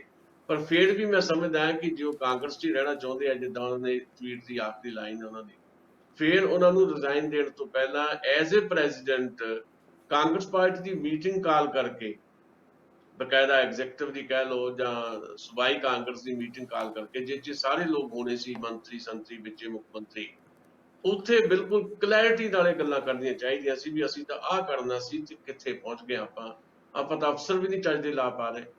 ਜੇ ਏਦਾਂ ਗੱਲ ਕਰਦੇ ਤਾਂ ਸ਼ਾਇਦ ਗੱਲ ਹੋਰ ਬਣਦੀ। ਅਸਤੀਫਾ ਦੇ ਦੇਣਾ ਗੁੱਸੇ 'ਚ ਆ ਕੇ ਤੇ ਫਿਰ ਰਹਿਣਾ ਵੀ ਕਾਂਗਰਸ 'ਚ ਹੀ ਹੈ, ਫਿਰ ਤੁਸੀਂ ਕੀ ਵੱਖਰਾ ਬਿਰਤਾਂਤ ਜਿਹੜਾ ਬਣਾਉਣਾ ਚਾਹੁੰਦੇ ਹੋ ਜਾਂ ਕੀ ਕਰਨਾ ਚਾਹੁੰਦੇ ਹੋ? ਇਹਦਾ ਮਤਲਬ ਹੈ ਕਿ ਭਵਿੱਖ ਜਿਹੜਾ ਆ, ਆਉਣ ਵਾਲੇ ਦਿਨ ਜਿਹੜੇ ਆ ਉਹ ਹਾਲੇ ਹੋਰ ਬਹੁਤ ਕੁਝ ਸਾਹਮਣੇ ਲੈ ਕੇ ਆਉਣਗੇ। ਬਦਲ ਉਹਨਾਂ ਦੇ ਕੋਲ ਹੁਣ ਬਹੁਤੇ ਨਹੀਂ ਹੈ, ਕਿਉਂਕਿ ਆਮ ਆਦਮੀ ਪਾਰਟੀ ਜਿਹੜੀ ਹੈ ਬਦਲ ਆਪਣੇ ਦਸਾਂਝ ਸਾਹਿਬ, ਬਦਲ ਉਹਨਾਂ ਦੇ ਵਿਰੋਧੀਆਂ ਕੋਲ ਵੀ ਕੋਈ ਬਹੁਤ ਵੱਡੇ ਨਹੀਂ ਆ। ਬਦਲ ਠੀਕ ਹੈ, ਨਵਜੋਤ ਸਿੱਧੂ ਕੋਲ ਵੀ ਬਦਲ ਨਹੀਂ ਆ। ਪਰ ਮੈਨੂੰ ਇੱਕ ਗੱਲ ਦੀ ਸਮਝ ਅਜੇ ਵੀ ਨਹੀਂ ਪਈ ਤੁਹਾਡੀ ਸਾਰੀ ਵਿਆਖਿਆ ਤੋਂ ਬਾਅਦ ਕਿ ਕੀ ਅਸਤੀਫਾ ਦੇਣ ਤੋਂ ਬਾਅਦ ਜੇ ਆਪਾਂ ਇਹ ਸਮਝਦੇ ਹਾਂ ਕਿ ਉਹਨਾਂ ਦਾ ਮੁੱਖ ਨਿਸ਼ਾਨਾ, ਵੈਸੇ ਤੇ ਕੋਈ ਵਿੱਚ ਬੁਰਾਈ ਨਹੀਂ ਆ ਕਿ ਹਰ ਵਿਅਕਤੀ ਚਾਹੁੰਦਾ ਹੈ ਕਿ ਮੈਂ ਮੁੱਖ ਮੰਤਰੀ ਬਣਾ, ਕੀ ਸੁਖਜਿੰਦਰ ਰੰਧਾਵਾ ਨਹੀਂ ਚਾਹੁੰਦਾ, ਕਿ ਕੋਈ ਹੋਰ ਵਿਅਕਤੀ ਨਹੀਂ ਚਾਹੁੰਦਾ। ਮੈਂ ਕਿਸੇ ਨੂੰ ਤੁਸੀਂ ਦਸਾਂਝ ਕਲਾਂ ਪਿੰਡ ਦੇ ਬੰਦੇ ਨੂੰ ਫੜ ਕੇ ਖੜਾ ਕਰ ਦਿਓ, ਉਹਨੂੰ ਕਹੋ ਮੁੱਖ ਮੰਤਰੀ ਬਣਨਾ ਹੀ, ਉਹ ਨਾ ਨਹੀਂ ਕਰੂਗਾ। ਭਾਵੇਂ ਉਹਦੇ ਵੱਸ ਹੋਵੇ ਭਾਵੇਂ ਨਾ ਹੋਵੇ, ਪਰ ਕੀ ਉਹਦਾ ਅਸਤੀਫਾ ਦੇ ਦੇਣਾ ਉਹਨਾਂ ਲਈ ਰਾਹ ਖੋਲਦਾ ਕਿ ਰਾਹ ਬੰਦ ਕਰਦਾ ਆ? ਮੁੱਖ ਮੰਤਰੀ ਬਣਦਾ ਜੇ ਉਹਨਾਂ ਕੋਲ ਸੁਪਨਾ ਵੀ ਹੋਵੇ, ਤੇ ਕੀ ਉਹਨਾਂ ਦਾ ਇਹ ਐਕਸ਼ਨ ਜਿਹੜਾ ਆ ਤੁਹਾਨੂੰ ਲੱਗਦਾ ਕਿ ਉਹਦੇ ਨਾਲ ਉਹ ਮੁੱਖ ਮੰਤਰੀ ਦੀ ਰੇਸ 'ਚ ਫੇਰ ਆ ਜਾਣਗੇ? ਉਹ ਤੇ ਸਗੋਂ ਆਪਣਾ ਨੁਕਸਾਨ ਹੋ ਗਿਆ ਉਹਨਾਂ ਦਾ। ਫਿਰ ਉਹ ਵਿਅਕਤੀ ਜੇ ਇਹੋ ਜਿਹਾ ਫੈਸਲਾ ਲੈਂਦਾ ਆ, ਇਸ ਗੱਲ ਨੂੰ ਆਧਾਰ ਬਣਾਉਂਦਾ ਆ ਕਿ ਜੋ ਅਸੀਂ ਕਰਨ ਚੱਲੇ ਸੀ ਉਹ ਨਹੀਂ ਆ, ਤੇ ਫਿਰ ਉਹਦਾ ਇੰਨਾ ਆਲੋਚਨਾ, ਜਿੱਦਾਂ ਕੱਟੜ ਆਲੋਚਨਾ ਹੋ ਰਹੀ ਹੈ ਸਿੱਧੂ ਦੀ, ਉਹ ਕਿਉਂ ਹੋ ਰਹੀ ਆ? ਮੁੱਖ ਮੰਤਰੀ ਬਣਨਾ ਕੋਈ ਗੁਨਾਹ ਨਹੀਂ ਆ, ਹਰ ਵਿਅਕਤੀ ਮੁੱਖ ਮੰਤਰੀ ਬਣਨਾ ਚਾਹੁੰਦਾ ਆ। ਨਹੀਂ, ਕੋਈ ਗੁਨਾਹ ਨਹੀਂ ਹੈ, ਕੋਈ ਗੁਨਾਹ ਨਹੀਂ ਹੈ, ਪਰ ਇਰਾਦੇ ਸਪਸ਼ਟ ਹੋਣੇ ਚਾਹੀਦੇ ਆ। ਲੋਕਾਂ ਨੂੰ ਮੂਰਖ ਨਾ ਬਣਾਇਆ ਜਾਵੇ ਵੀ ਅਸੀਂ ਤੁਹਾਡੇ ਲਈ ਆਹ ਫਲਾਨਾ ਕਰਨਾ ਤੇ ਫਲਾਨਾ ਕਰਨਾ। ਨਹੀਂ, ਪ੍ਰੋਗਰਾਮ ਤੇ ਕੋਈ ਦੇਗਾ ਤਾਂ ਹੀ ਬਣੇਗਾ ਨਾ ਸਰ, ਪ੍ਰੋਗਰਾਮ ਤੇ ਕੋਈ ਦੇਗਾ ਤਾਂ ਹੀ ਬਣੇਗਾ। ਕੋਈ ਵਿਅਕਤੀ ਵੀ ਆਏਗਾ ਪ੍ਰੋਗਰਾਮ ਦੇਗਾ ਆਪਣਾ ਤਾਂ ਹੀ ਉੱਥੇ ਪਹੁੰਚੇਗਾ ਨਾ। ਜਦੋਂ ਕੋਈ ਪ੍ਰੋਗਰਾਮ ਹੀ ਨਹੀਂ ਹੈ ਤੇ ਪਹੁੰਚੇਗਾ ਕਿੱਦਾਂ? ਉਹ ਤੇ ਦਵਾਈ ਦੇ ਰਿਹਾ ਪਿਛਲੇ 5 ਸਾਲਾਂ ਤੋਂ ਕਿ ਆਹ ਪ੍ਰੋਗਰਾਮ ਹੈ, ਇੰਪਲੀਮੈਂਟ ਕਰਨੇ ਆ, ਤੇ ਜੇ ਇੰਪਲੀਮੈਂਟ ਕਰਨ ਲਈ ਉਹ ਪ੍ਰੋਗਰਾਮ ਦੇਗਾ ਤੇ ਤਾਂ ਹੀ ਉਸ ਅਹੁਦੇ ਤੇ ਨਿਗਾਹ ਟਿਕਾਏਗਾ ਨਾ ਉਹ। ਜਿੱਥੋਂ ਹੁਣ ਉਹਨਾਂ ਨੇ ਸ਼ੁਰੂ ਕਰਨਾ, ਜੇ ਉਹਨਾਂ ਨੂੰ ਪਤਾ ਸੀ ਵੀ ਕਾਂਗਰਸ ਪਾਰਟੀ ਜਾ ਕੇ ਕੁਝ ਹੋਣਾ ਨਹੀਂ, ਉੱਥੋਂ ਪਹਿਲਾਂ ਸ਼ੁਰੂ ਕੀਤਾ ਹੁੰਦਾ ਤਾਂ ਅੱਜ ਤੱਕ ਸਥਿਤੀਆਂ ਬਿਲਕੁਲ ਵੱਖਰੀਆਂ ਹੁੰਦੀਆਂ। ਜਦੋਂ 2 ਸਾਲ ਪਹਿਲਾਂ ਉਹਨਾਂ ਤੋਂ ਮਿਨਿਸਟਰੀ ਖੋਲੀ ਗਈ ਉਹਨਾਂ ਦੀ ਆਪਣੀ ਮਰਜ਼ੀ ਦੀ, ਤੇ ਜਿਹੜੀ ਮਿਨਿਸਟਰੀ ਦਿੱਤੀ ਜਾ ਰਹੀ ਸੀ ਉਹਨਾਂ ਨੇ ਲਈ ਨਹੀਂ, ਬਿਜਲੀ ਵਾਲੀ, ਤੇ ਬਿਜਲੀ ਤੇ ਵੀ ਸਵਾਲ ਉੱਠੇ ਵੀ ਫਿਰ ਬਿਜਲੀ ਵਾਲੀਆਂ ਜਿਹੜੀਆਂ ਉਹ ਗੱਲਾਂ ਕਰਦੇ ਰਹੇ ਆ ਵੀ ਬਿਜਲੀ ਮੰਤਰੀ ਬਣ ਕੇ ਉਹ ਮਸਲਾ ਹੱਲ ਕਰ ਲੈਂਦੇ। ਉਦੋਂ ਵੀ ਜ਼ਿਆਦਾ ਸ਼ਹਾਦਤ ਵੱਡੀ ਹੋ ਜਾਂਦੀ ਉਹਨਾਂ ਦੀ, ਜਦੋਂ ਕਰਨ ਲੱਗਦੇ ਉਹਨਾਂ ਦੇ ਸਮਝੌਤੇ ਰੱਦ ਕਰਾਉਣ ਲੱਗਦੇ ਤਾਂ ਸ਼ਾਇਦ ਫਿਰ ਤੋਂ ਉਹਨਾਂ ਨੂੰ ਕੱਢਿਆ ਜਾਂਦਾ ਤੇ ਉਹ ਜ਼ਿਆਦਾ ਵੱਡੇ ਸ਼ਹੀਦ ਹੋ ਜਾਂਦੇ। ਤੇ ਉਸ ਵੇਲੇ ਉਹਨਾਂ ਕੋਲ ਇੱਕ ਮੌਕਾ ਸੀ ਵੀ ਜੋ ਜਿੱਦਾਂ ਹੁਣ ਅੱਜ ਉਹ ਬੈਠ ਗਏ ਨੇ ਤੇ ਜਿਸ ਸਥਿਤੀ 'ਚ ਬੈਠੇ ਨੇ, ਜਿੱਥੋਂ ਰਸਤੇ ਬਹੁਤੇ ਨਹੀਂ ਆ, ਉਦੋਂ ਤੋਂ ਰਸਤਾ ਹੀ ਬੜਾ ਵਧੀਆ ਸੀ, ਕਿਸਾਨਾਂ ਦਾ ਅੰਦੋਲਨ ਚੱਲ ਰਿਹਾ ਸੀ ਤੇ ਪੰਜਾਬ ਨੂੰ ਇੱਕ ਵੱਖਰੀ ਖੇਤਰੀ ਪਾਰਟੀ ਦੀ ਜ਼ਰੂਰਤ ਸੀ। ਭਾਵੇਂ ਅਕਾਲੀ ਦਲ ਖੇਤਰੀ ਪਾਰਟੀ ਆ, ਪਰ ਉਹ ਖੇਤਰੀ ਪਾਰਟੀ ਦਾ ਉਹ ਫਰਜ਼ ਜਿਹੜਾ ਨਿਭਾਇਆ ਜਾਣਾ ਚਾਹੀਦਾ ਉਹ ਨਿਭਾ ਨਹੀਂ ਰਹੀ, ਤੇ ਬੜੀ ਵੱਡੀ ਸਪੇਸ ਸੀਗੀ ਪੰਜਾਬ ਦੇ ਵਿੱਚ, ਤੇ ਸ਼ਾਇਦ ਇਸ ਵੇਲੇ ਪੰਜਾਬ ਦੇ ਸਭ ਤੋਂ ਵੱਡੇ ਹੀਰੋ ਹੁੰਦੇ ਉਹ, ਪਰ ਨਹੀਂ। ਉਹ ਗਏ ਕਾਂਗਰਸ, ਪਹਿਲਾਂ ਆਮ ਆਦਮੀ ਪਾਰਟੀ ਵੱਲ ਦੇਖੀ ਗਏ, ਤੇ ਜਦ ਦੇਖਿਆ ਕਿ ਆਮ ਆਦਮੀ ਪਾਰਟੀ ਦਸਾਂ ਸਾਹਿਬ, ਆਪਾਂ ਸਾਰੇ ਹੀ ਜਿੰਨੇ ਵਿਅਕਤੀ ਉਹਦਾ ਵਿਸ਼ਲੇਸ਼ਣ ਕਰ ਰਹੇ ਆ, ਸਾਰੇ ਇਹ ਵੀ ਕਹਿ ਰਹੇ ਆ ਕਿ ਸਿੱਧੂ ਪੋਲੀਟੀਕਲੀ ਮੈਚੁਰ ਨਹੀਂ ਆ, ਤੇ ਇਹ ਵੀ ਮੰਨਦੇ ਆ ਕਿ ਬੇਸਿਕਲੀ ਉਹ ਰਾਜਸੀ ਵਿਅਕਤੀ ਹੈ ਹੀ ਨਹੀਂ, ਉਹ ਸਪੋਰਟਸਮੈਨ ਆ, ਸਪੋਰਟਸ ਤੋਂ ਆਇਆ ਤੇ ਛੇਤੀ ਕਾਲਾ ਪੈ ਜਾਂਦਾ ਵਾ, ਥੋੜਾ ਉਗਰ ਸੁਭਾਅ ਆ, ਕਾਲਾ ਸੁਭਾਅ ਆ। ਤੇ ਜੇ ਉਹਦੀ ਕੋਈ ਪੋਲੀਟੀਕਲ ਮਿਸਟੇਕ ਹੈ ਜਿਹੜੀ ਕਿ ਚਲੋ ਮੰਨ ਲਿਆ ਜਾਵੇ ਕਿ ਜਿਸ ਤਰ੍ਹਾਂ ਉਹਨੂੰ ਫਸਾਉਣਾ ਚਾਹੁੰਦਾ ਸੀ ਕੈਪਟਨ, ਕਿ ਉਹਨੂੰ ਬਿਜਲੀ ਦਾ ਮੰਤਰਾਲਾ ਦੇ ਦਿਓ, ਜਿੱਥੇ ਅੱਗੇ ਉਹਨੂੰ ਸਾਬਤ ਕੀਤਾ ਕਿ ਉਹ ਚਲਾ ਨਹੀਂ ਸਕਿਆ ਜਿਹੜਾ ਮਿਨਿਸਟਰੀ ਦਿੱਤੀ ਹੈ, ਤੇ ਦੂਜੀ 'ਚ ਫੇਲ ਹੋ ਜਾਏਗਾ ਤੇ ਜ਼ੀਰੋ ਹੋ ਜਾਏਗਾ, ਉਹਨਾਂ ਨੂੰ ਵੀ ਤੇ ਇਹ ਕੈਲਕੂਲੇਸ਼ਨ ਹੋਣਗੀਆਂ ਨਾ ਜੀ। ਆਪਾਂ ਬਾਹਰ ਬਹਿ ਕੇ ਕੈਲਕੂਲੇਸ਼ਨ ਕਰਦੇ, ਉਹਨੇ ਅੰਦਰ ਬਹਿ ਕੇ ਵੀ ਕੈਲਕੂਲੇਸ਼ਨ ਕੀਤੀਆਂ ਹੋਣਗੀਆਂ। ਚਲੋ ਸਾਡੇ ਮੁਤਾਬਕ ਵੀ ਮੰਨ ਲਿਆ ਜਾਵੇ ਕਿ ਉਹਨਾਂ ਨੇ ਪੋਲੀਟੀਕਲ ਮਿਸਟੇਕ ਕੀਤੀ, ਠੀਕ ਹੈ ਨਾ, ਉਸ ਸਮੇਂ ਮਿਸਟੇਕ ਕੀਤੀ, ਤੇ ਜੇ ਹੁਣ ਉਹ ਮਿਸਟੇਕ ਨਹੀਂ ਕੀਤੀ, ਉਹਨੇ ਬੋਲਡ ਸਟੈਪ ਲੈ ਲਿਆ ਵੀ ਜਾਓ ਦਫਾ, ਉਹ ਨਹੀਂ ਕਰਦੇ ਤੇ ਨਾ ਕਰੋ, ਮੈਂ ਆਪਣੇ ਏਜੰਡੇ ਤੇ ਖੜਾ ਆ, ਕੰਮ ਕਰਨਾ ਸੀ, ਤੇ ਫਿਰ ਆਪਾਂ ਉਹਨੂੰ ਫਿਰ ਨਿੰਦੀ ਜਾ ਰਹੇ ਹਾਂ। ਨਹੀਂ, ਮੈਂ ਬਿਲਕੁਲ ਨਿੰਦਾ ਨਹੀਂ ਕਰਦਾ। ਮੈਂ ਕਿਹਾ ਵੀ ਇੱਕ ਲਾਈਨ ਲਾਸਟ ਵਾਲੀ ਕਿਉਂ ਲਿਖੀ ਆ ਵੀ ਮੈਂ ਕਾਂਗਰਸ ਦੀ ਸੇਵਾ ਕਰਦਾ ਰਹੂੰਗਾ। ਤੁਸੀਂ ਸੇਵਾ ਤਾਂ ਪੰਜਾਬ ਦੀ ਕਰਨੀ ਆ, ਦਾਅਵੇ ਤੁਸੀਂ ਪੰਜਾਬ ਦੀ ਸੇਵਾ ਦੇ ਕਰ ਰਹੇ ਹੋ, ਤੇ ਆਪਣੀ ਟਵੀਟ 'ਚ ਲਿਖ ਦਿਓ ਮੈਂ ਕਾਂਗਰਸ ਦੀ ਸੇਵਾ ਕਰਦਾ ਰਹੂੰਗਾ। ਅਗੇਨ ਉਹੀ ਗੱਲ ਹੈ ਨਾ ਜੀ, ਅਗੇਨ ਉਹੋ ਜੀ ਗੱਲ ਹੀ ਆ ਜਿੱਦਾਂ ਦੀ ਆਪਾਂ ਸੁਖਪਾਲ ਖਹਿਰੇ ਬਾਰੇ ਕਹਿ ਰਹੇ ਸੀਗੇ ਕਿ ਉਹ ਵਿਅਕਤੀ ਨੂੰ ਕੋਈ ਪਲੇਟਫਾਰਮ ਤੇ ਚਾਹੀਦਾ ਹੀ ਹੋਊਗਾ ਨਾ। ਬਹੁਤ ਸਾਰੇ ਲੋਕ ਕਹਿੰਦੇ ਆ ਕਿ ਜੇ ਨਹੀਂ ਸਿਆਸਤ ਸੈੱਟ ਪੈਂਦੀ ਤੇ ਘਰ ਬਹਿ ਜੇ, ਉਹ ਨਾ ਕਰੇ ਸਿਆਸਤ, ਤੇ ਇਦਾਂ ਤੇ ਆਪਾਂ ਸਾਰੇ ਘਰ ਹੀ ਬੈਠੇ ਆ, ਫਿਰ ਜਿਹੜੇ ਪੰਜਾਬ ਲਈ ਦਵਾਈ ਵੀ ਦੇਈ ਜਾਂਦੇ ਤੇ ਘਰੋਂ ਘਰੀ ਬੈਠੇ ਆ। ਅਸੀਂ ਤੇ ਆ ਕੇ ਆਪਣੀ ਭਕਾਈ ਕਰ ਲੈਂਦੇ ਆ ਟੀਵੀ ਰੇਡੀਓ ਤੇ। ਬਹੁਤ ਸਾਰੇ ਲੋਕ ਆ ਜਿਨ੍ਹਾਂ ਕੋਲ ਕੋਈ ਪਲੇਟਫਾਰਮ ਨਹੀਂ, ਸੋਸ਼ਲ ਮੀਡੀਆ ਤੇ ਆ ਕੇ ਕੁਝ ਕਹਿ ਲਿਆ ਜਾਂ ਉਹ ਵੀ ਨਹੀਂ ਕਈ ਕਰਨ ਜੋਗੇ, ਪਰ ਉਹਨਾਂ ਦੇ ਅੰਦਰ ਦਰਦ ਤੇ ਹੈ ਨਾ ਪੰਜਾਬ ਦਾ। ਤੇ ਜੇ ਸਿੱਧੂ ਨੂੰ ਵੀ ਘਰ ਬਿਠਾ ਦਾਂਗੇ, ਪ੍ਰਗਟ ਸਿੰਘ ਨੂੰ ਵੀ ਘਰ ਬਿਠਾ ਦਾਂਗੇ ਵੀ ਇਹ ਬੰਦੇ ਸਿਆਸਤ ਦੇ ਫਿੱਟ ਨਹੀਂ, ਸਿਆਸਤ ਕਰਨ ਹੀ ਨਾ, ਫਿਰ ਕੌਣ? ਉਹ ਚੋਰ ਚੱਕੇ ਹੀ ਕਰਨਗੇ ਨਾ। ਨਹੀਂ, ਏਦਾਂ ਨਹੀਂ ਹੁੰਦਾ। ਦੇਖੋ, ਜੇ ਮੇਰੇ ਕੋਲ ਕੋਈ ਪਲੇਟਫਾਰਮ ਨਹੀਂ ਆ ਬਾਈ ਦੇ ਵੇ, ਤਾਂ ਮੈਂ ਫਿਰ ਇਹ ਥੋੜਾ ਵੀ ਜਿਹੜਾ ਮਰਜ਼ੀ ਪਲੇਟਫਾਰਮ ਚੂਜ਼ ਕਰਦਾ, ਜਿਹੜਾ ਮੇਰੇ ਸੁਪਨਿਆਂ ਨੂੰ ਤਬਾਹ ਕਰਨ ਵਾਲਾ ਪਲੇਟਫਾਰਮ ਉਹ ਚੂਜ਼ ਕਰੂੰਗਾ ਮੈਂ। ਮਤਲਬ ਜੇ ਤੁਸੀਂ ਧਾਰਿਆ ਤਾਂ ਆ ਵੀ ਇਹ ਸਾਰਾ ਕੁਝ ਬਦਲ ਦੇਣਾ ਆ, ਤੇ ਜਿਹੜੇ ਲੋਕ ਇਹ ਸਾਰੇ ਕੁਝ ਨੂੰ ਐਜ਼ ਇਟ ਇਜ਼ ਰੱਖਣਾ ਚਾਹੁੰਦੇ, ਉਹਨਾਂ ਦੇ ਪਲੇਟਫਾਰਮ ਜਾਣ ਦਾ ਮਤਲਬ ਕੀ ਆ? ਅੱਛਾ, ਤੁਹਾਡੇ ਕਹਿਣ ਦੇ ਮੁਤਾਬਕ ਜਾਂ ਹੋਰ ਜਰਨਲਿਸਟ ਦੇ ਕਹਿਣ ਦੇ ਮੁਤਾਬਕ ਸਮੁੱਚੀ ਕਾਂਗਰਸ ਪਾਰਟੀ ਦੀ ਧਿਰ ਵਿੱਚ ਇੱਕ ਵੀ ਵਿਅਕਤੀ ਉਹ ਨਹੀਂ ਆ ਜਿਹੜਾ ਸੁਹਿਰਦ ਤੇ ਚੰਗਾ ਹੋਵੇ। ਸਮੁੱਚੀ ਬੀਜੇਪੀ ਜਿਨ੍ਹਾਂ ਦੀ ਮਰਜ਼ੀ ਉਹ ਗੰਦੇ ਕੰਮ ਕਰ ਰਹੀ ਆ, ਉਹਦੇ 'ਚ ਇੱਕ ਵਿਅਕਤੀ ਵੀ ਐਸਾ ਨਹੀਂ ਆ ਕਿ ਜਿਹੜਾ ਸੁਹਿਰਦ ਹੋਵੇ। ਉਹਨੂੰ ਛੱਡ ਕੇ ਤੇ ਉੱਥੇ ਚੱਲ ਜਾਣਾ ਚਾਹੀਦਾ ਆ, ਸਾਰੀਆਂ ਪਾਰਟੀਆਂ ਨੂੰ ਛੱਡ ਦੇਣਾ ਚਾਹੀਦਾ, ਤੇ ਕੋਈ ਮਤਲਬ ਆਪਣੇ ਤੌਰ ਤੇ ਵੱਖਰੀ ਪਾਰਟੀ ਬਣਾ ਲੈਣੀ ਚਾਹੀਦੀ ਆ ਤਾਂ ਕਿ ਉਹਦੀ ਗੱਲ ਜਿਹੜੀ ਆ ਉਹ ਸੁਣੀ ਜਾਵੇ। ਇਹ ਪਾਰਟੀਆਂ 'ਚ ਰਹਿ ਕੇ ਕੋਈ ਕੁਝ ਕਰ ਨਹੀਂ ਸਕਦਾ। ਤੁਸੀਂ ਇਹੋ ਕਹਿ ਰਹੇ ਹੋ ਨਾ, ਇਹਦਾ ਮਤਲਬ ਕੋਈ ਵੀ ਚੰਗਾ ਵਿਅਕਤੀ ਇਹਨਾਂ ਪਾਰਟੀਆਂ ਦਾ ਹਿੱਸਾ ਹੈ ਹੀ ਨਹੀਂ। ਤੁਸੀਂ ਡਾਕਟਰ ਮਨਮੋਹਨ ਸਿੰਘ ਦੀ ਚੰਗਿਆਈ ਨੂੰ ਕੀ ਕਰੋਗੇ? 10 ਸਾਲ ਉਹ ਪ੍ਰਧਾਨ ਮੰਤਰੀ ਰਹੇ, ਪਹਿਲਾਂ ਫਾਈਨਾਂਸ ਮਿਨਿਸਟਰ ਰਹੇ। ਜਿਹੜੀਆਂ ਸਾਰੀਆਂ ਮੁਸੀਬਤਾਂ ਜਿਹੜੀਆਂ ਖੇਤੀ ਕਾਨੂੰਨ ਤੱਕ ਜਿਹੜੇ ਬਣੇ ਆ, ਉਹਦੀ ਜਿਹੜੀ ਸਕ੍ਰਿਪਟ ਲਿਖੀ ਗਈ ਹੈ ਡਾਕਟਰ ਮਨਮੋਹਨ ਸਿੰਘ ਵੱਲੋਂ ਲਿਖੀ ਗਈ ਹੈ। ਅੱਜ ਨਰਿੰਦਰ ਮੋਦੀ ਨੂੰ ਜਿੱਦਾਂ ਮਰਜ਼ੀ ਤੁਸੀਂ ਨਿੰਦੀ ਜਾਓ, ਨਰਿੰਦਰ ਮੋਦੀ ਹੋਵੇ ਜਿਹੜਾ ਮਰਜ਼ੀ ਹੋਵੇ, ਇਹ 3 ਖੇਤੀ ਕਾਨੂੰਨ ਤਾਂ ਆਉਣੇ ਸੀ। ਚਾਹੇ ਡਾਕਟਰ ਮਨਮੋਹਨ ਸਿੰਘ ਹੁੰਦੇ, ਜੇ ਵਿਸਾਖੀ ਵਾਲੀ ਸਰਕਾਰ ਨਾ ਹੁੰਦੀ ਡਾਕਟਰ ਮਨਮੋਹਨ ਸਿੰਘ ਦੀ, ਤਾਂ ਉਦੋਂ ਹੀ ਉਹਨਾਂ ਨੇ ਇਹ ਸਾਰਾ ਕੁਝ ਕਰ ਦੇਣਾ ਸੀ ਜਿਹੜਾ ਅੱਜ ਨਰਿੰਦਰ ਮੋਦੀ ਕਰਦੇ। ਕੀ ਕਰੋਗੇ ਉਸ ਚੰਗਿਆਈ ਨੂੰ ਤੁਸੀਂ? ਉਹ ਚੰਗਿਆਈ ਦਸਾਂਝ ਸਾਹਿਬ ਮੌਜੂਦਾ ਹਾਲਾਤਾਂ ਦੇ ਵਿੱਚ, ਚਲੋ ਆਪਾਂ ਬਹਿਸ ਵਾਂਗੂ ਲਾਪੇ ਕਰਨ, ਚੰਗਾ ਵੀ ਹੈ ਜਦੋਂ ਇੱਕ ਦੂਜੇ ਨੂੰ ਪਤਾ ਲੱਗਦਾ। ਮੌਜੂਦਾ ਹਾਲਾਤਾਂ ਦੇ ਵਿੱਚ ਕਿਹੜੀ ਐਸੀ ਧਿਰ ਹੈ, ਕੋਈ ਇੱਕ ਐਸੀ ਧਿਰ ਪੋਲੀਟੀਕਲ ਜਾਂ ਗੈਰ ਪੋਲੀਟੀਕਲ, ਕਿਸਾਨੀ ਨੂੰ ਛੱਡ ਦਿਓ ਇਸ ਵੇਲੇ, ਕਿਸਾਨੀ ਤੇ ਨਾ ਛੱਡ ਦਿਓ ਵੀ ਅੰਦੋਲਨ ਨੇ ਬਹੁਤ ਕੁਝ ਕਰਤਾ, ਜਿਹੜੀ ਪੰਜਾਬ ਦੀ ਬਿਹਤਰੀ ਕਰ ਸਕਦੀ ਹੈ ਤੇ ਲੋਕ ਜਿਹੜੇ ਆ ਉੱਤੇ ਵਿਸ਼ਵਾਸ ਕਰ ਲੈਣ? ਕੋਈ ਇੱਕ ਧਿਰ, ਸਣੇ ਕਮਿਊਨਿਸਟ ਸਾਰੇ ਹੀ ਕਮਿਊਨਿਸਟ 40-50 ਦਲ ਜਿੰਨੇ ਆ, ਕਿਤੇ ਵਿਸ਼ਵਾਸ ਕਰੀਏ? ਕਿਤੇ ਆਮ ਨਾਗਰਿਕ ਕਿਤੇ ਵਿਸ਼ਵਾਸ ਕਰੇ? ਕੀ ਇਹ ਜਿਹੜਾ ਕਮਿਊਨਿਸਟ ਪਾਰਟੀ ਦਾ ਵਰਕਰ ਹੈ, ਜਿਹੜਾ ਵਿਚਾਰਾ ਇਮਾਨਦਾਰੀ ਨਾਲ ਝੰਡਾ ਚੁੱਕ ਕੇ ਪਿਛਲੇ 50 ਸਾਲਾਂ ਤੋਂ ਲੱਗਾ ਹੋਇਆ, ਤੇ ਕੀ ਜੋਤੀ ਬਾਸੂ ਰਾਣਾ, ਸਰਜੀਤ ਰਾਣਾ ਨੇ ਉਹਦੇ ਸੁਪਨੇ ਪੂਰੇ ਕਰਤੇ ਆ, ਜਾਂ ਉਹ ਸਹੀ ਪਲੇਟਫਾਰਮ ਤੇ ਸੀਗਾ? ਉਸ ਵਿਅਕਤੀ ਦੀ ਕੋਈ ਫਿਰ ਨਹੀਂ ਹੁੰਦਾ ਕਿ ਜਿਹੜਾ ਬੰਦਾ ਇੱਕ ਸੱਚ ਲਈ ਲੜਨ ਦੀ ਤੁਹਾਡੇ ਨਾਲ ਖੜਾ ਸੀ, ਉਹਨਾਂ ਲਈ ਕੀ ਕੀਤੀ ਲੀਡਰਸ਼ਿਪ ਨੇ? ਮੈਂ ਬਿਲਕੁਲ ਤੁਹਾਡੇ ਨਾਲ ਸਹਿਮਤ ਹਾਂ। ਉਹ ਜੇ ਸੁਪਨੇ ਪੂਰੇ ਕੀਤੇ ਹੁੰਦੇ ਤਾਂ ਅੱਜ ਕਮਿਊਨਿਸਟ ਧਿਰਾਂ ਜਿਹੜੀਆਂ ਗੈਰ ਪ੍ਰਸੰਗਕ ਨਾ ਹੁੰਦੀਆਂ। ਅੱਜ ਜੇ ਉਹ ਗੈਰ ਪ੍ਰਸੰਗਕ ਨੇ, ਜੇ ਲੜਾਈ ਛੱਡ ਦਿੱਤੀ ਹੈ ਨਾ, ਉਹਨਾਂ ਨੇ ਲੜਨਾ ਛੱਡ ਦਿੱਤਾ, ਉਹਨਾਂ ਨੇ ਤੇ ਸੱਤਾ ਦੇ ਨਾਲ ਭਾਈਵਾਲੀ ਦਾ ਰਸਤਾ ਅਪਣਾ ਲਿਆ। ਜੇ ਮਤਲਬ ਸਾਰਾ ਕੁਝ ਹੁੰਦਿਆਂ ਸੁਣਦਿਆਂ ਤੁਸੀਂ ਸਰਕਾਰਾਂ ਦੇ ਵਿੱਚ ਹੀ ਸ਼ਾਮਲ ਹੋਣਾ, ਉਹਨਾਂ ਸਰਕਾਰਾਂ ਦੇ ਵਿੱਚ ਜਿਹਨਾਂ ਸਰਕਾਰਾਂ ਦੇ ਖਿਲਾਫ ਜਾਂ ਜਿਹੜੀਆਂ ਸਰਕਾਰਾਂ ਚਲਾਉਣ ਵਾਲੀਆਂ ਧਿਰਾਂ ਉਹਦੇ ਖਿਲਾਫ ਤੁਸੀਂ ਜਿਹੜਾ ਸਧਾਰਨ ਵਰਕਰ ਹੈ ਉਹਦੇ ਮਨ ਦੇ ਵਿੱਚ ਨਫ਼ਰਤ ਭਰੀ ਹੋਈ ਸੀ, ਤੇ ਮੁੜ ਕੇ ਉਹਦੇ ਨਾਲ ਹੀ ਜਾ ਕੇ ਤੁਸੀਂ ਸਾਂਝੀ ਕੁਰਸੀ ਕਰ ਲੈਣੀ ਹੈ, ਤੇ ਫਿਰ ਉਹ ਤੁਸੀਂ ਇਰੈਲੇਵੈਂਟ ਤਾਂ ਹੋਣਾ ਹੀ ਹੈ ਨਾ।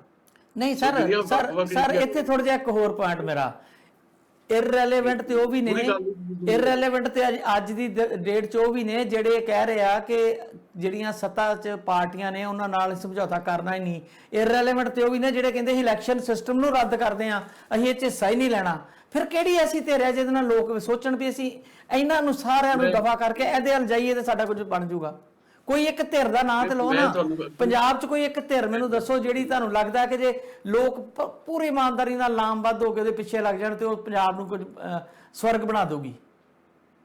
ਮੈਂ ਕਹਿ ਰਿਹਾ ਵੀ ਜਿਹੜਾ ਵਕਤ ਹੈ ਨਾ ਜੀ, ਬਹੁਤ ਵੱਡੀ ਮਸਮ ਹੁੰਦੀ ਹੈ ਜਿਹੜੀ ਜਨਤਕ। ਮੈਂ ਹਮੇਸ਼ਾ ਇਹ ਗੱਲ ਕਹੀ ਹੈ ਵੀ ਇਹਨਾਂ ਨੂੰ ਜਿਹੜੀਆਂ ਵੀ ਚਾਹੇ ਕਮਿਊਨਿਸਟ ਧਿਰਾਂ ਨੇ ਜਾਂ ਜਿਹੜਾ ਦਾਅਵਾ ਕਰਦੇ ਨੇ ਜਿਹੜੇ ਲੋਕ ਵੀ ਅਸੀਂ ਜਿਹੜੇ ਆ ਉਹ ਇਹ ਜਿਹੜਾ ਸਾਰਾ ਕੁਝ ਉਹਨੂੰ ਬਦਲਣਾ ਆ, ਜਾਂ ਅਸੀਂ ਕਹਿ ਲਓ ਵੀ ਅਸੀਂ ਲੋਕਾਂ ਦਾ ਰਾਜ ਲੈ ਕੇ ਆਉਣਾ, ਉਹਨਾਂ ਨੂੰ ਮੈਂ ਨਹੀਂ ਕਹਿੰਦਾ ਵੀ ਇਲੈਕਸ਼ਨ ਪ੍ਰੋਸੈਸ ਨਹੀਂ ਪੈਣਾ ਚਾਹੀਦਾ, ਪਰ ਉਹਨਾਂ ਨੂੰ 5-7 ਸਾਲ ਵਾਸਤੇ ਇਹ ਚੋਣਾਂ ਦਾ ਖਹਿੜਾ ਛੱਡ ਦੇਣਾ ਚਾਹੀਦਾ ਹੈ ਤੇ ਸਿਰਫ ਜਨਤਕ ਸਰਗਰਮੀਆਂ ਜਿਹੜੀਆਂ ਹੈ, ਜਨਤਕ ਸੰਘਰਸ਼ਾਂ ਤੇ ਟਿਕ ਰੱਖਣੀ ਚਾਹੀਦੀ ਹੈ। ਇਹ ਮੇਰਾ ਮੰਨਣਾ ਹੈ, ਉਹਦੇ ਵਿੱਚੋਂ ਸਾਰੀਆਂ ਚੀਜ਼ਾਂ ਨਿਕਲਦੀਆਂ ਹੁੰਦੀਆਂ। ਅੱਜ ਤੁਸੀਂ ਕਹੋ ਜੀ ਕਿ ਕਿਸਾਨ ਅੰਦੋਲਨ ਹੈ ਜੀ, ਇਹ ਕਿਉਂ ਨਹੀਂ ਜੀ ਪੋਲੀਟੀਕਲ ਪਾਰਟੀ ਬਣਾ ਲੈਂਦੇ, ਇਹ ਕਿਉਂ ਨਹੀਂ ਚੋਣਾਂ ਲੜਦੇ? ਜਿਹੜਾ ਮਾੜਾ ਮੋਟਾ ਅੰਦੋਲਨ ਹੈ ਉਹ ਵੀ ਤਬਾਹ ਹੋ ਜਾਊਗਾ। ਸੋ ਬਿਨਾਂ ਮਤਲਬ ਸਿਆਸਤ ਹੁੰਦੀ ਹੈ, ਨੋ ਡਾਊਟ, ਇਹ ਪੋਲਿਟਿਕਸ ਹੀ ਹੈ, ਪਰ ਚੋਣਾਂ ਤੋਂ ਬਚਾ ਰੱਖ ਕੇ 5-7 ਸਾਲ ਜਿਹੜਾ ਆ ਸਾਰੇ ਦੇਸ਼ ਦੇ ਵਿੱਚ ਇੱਕ ਮਾਹੌਲ ਬਣਨਾ ਚਾਹੀਦਾ ਵੀ ਆਹ ਲੜਨ ਵਾਲੇ ਲੋਕ ਨੇ, ਇਹਨਾਂ ਨੂੰ ਕੋਈ ਕੁਰਸੀ ਦਾ ਲਾਲਚ ਨਹੀਂ ਹੈਗਾ, ਇਹਨਾਂ ਨੇ ਕੋਈ ਕਿਤੇ ਮੇਅਰ ਨਹੀਂ ਬਣਨਾ, ਇਹਨਾਂ ਨੇ ਕਿਤੇ ਕੋਈ MLA ਨਹੀਂ ਬਣਨਾ, ਇਹਨਾਂ ਨੇ MP ਨਹੀਂ ਬਣਨਾ, ਇਹਨਾਂ ਨੇ ਕਿਸੇ ਦੇ ਮੁੱਖ ਮੰਤਰੀ ਨਹੀਂ ਬਣਨਾ। ਇਹ ਲੜ ਰਹੇ ਨੇ ਸਟੇਟ ਦੇ ਖਿਲਾਫ, ਆਪੇ ਉਹਦੇ ਚੋਂ ਨਿਕਲ ਆਉਂਦਾ ਹੁੰਦਾ। ਸਮੇਂ ਨੇ ਚੀਜ਼ਾਂ ਪੈਦਾ ਕਰਨੀਆਂ ਹੁੰਦੀਆਂ ਤੇ ਉਹਦੇ ਚੋਂ ਸਹੀ ਡਾਇਰੈਕਸ਼ਨ ਲੈਣੀ ਹੁੰਦੀ ਹੈ ਲੋਕਾਂ ਨੇ। ਸੋ ਅੱਜ ਕੁਝ ਨਹੀਂ ਦਿਖਾਈ ਦੇ ਰਿਹਾ, ਪਰ ਇਹਦਾ ਮਤਲਬ ਇਹ ਨਹੀਂ ਹੈ ਭਵਿੱਖ ਦੇ ਵਿੱਚ ਕੁਝ ਵੀ ਨਹੀਂ ਹੋਏਗਾ। ਅੱਜ ਪੰਜਾਬ ਦੇ ਵਿੱਚ ਵੀ, ਦੇਸ਼ ਵਿੱਚ ਵੀ ਕੋਈ ਏਦਾਂ ਦੀ ਧਿਰ ਨਹੀਂ ਹੈ ਜਿਹਦਾ ਨਾਂ ਲਿਆ ਜਾ ਸਕੇ ਵੀ ਹਾਂ ਜੀ ਤੁਸੀਂ ਉਹਦਾ ਜੁੜ ਜਾਓ। ਅਸੀਂ ਕਿਸੇ ਦਾ, ਮੈਂ ਜਾਂ ਤੁਸੀਂ ਕੋਈ ਵੀ ਆਪਾਂ ਕੋਈ ਸਪੋਕਸਪਰਸਨ ਥੋੜ੍ਹਾ ਹੈ ਕਿਸੇ ਦੇ ਵੀ ਹਾਂ ਵੀ ਆਹ ਫਲਾਨੀ ਮੇਰੀ ਧਿਰ, ਜੇ ਮੰਨ ਲਓ ਮੇਰੀ ਕੋਈ ਧਿਰ ਹੋਵੇ, ਮੈਂ ਕਹਾਂ ਵੀ ਆਹ ਧਿਰ ਚੰਗੀ ਆ, ਇਹ ਗੱਲ ਨਹੀਂ ਹੈਗੀ। ਮੈਂ ਸਮਝਦਾ ਕਿ ਇਲੈਕਸ਼ਨ ਜਿਹੜੀ ਹੈ, ਚੋਣ ਜਿਹੜੀ ਹੈ, ਅਹੁਦੇ ਜਿਹੜੇ ਹੈ, ਉਹਨਾਂ ਨੂੰ ਛੱਡ ਦੇਣਾ ਚਾਹੀਦਾ 5-7 ਸਾਲ ਵਾਸਤੇ ਤੇ ਜਨਤਕ ਸੰਘਰਸ਼ਾਂ ਤੇ ਟਿਕ ਰੱਖਣੀ ਚਾਹੀਦੀ ਹੈ। ਇਹਦੇ ਚੋਂ ਹੀ ਨਵੀਆਂ ਉਮੀਦਾਂ ਪੈਦਾ ਹੋਣੀਆਂ।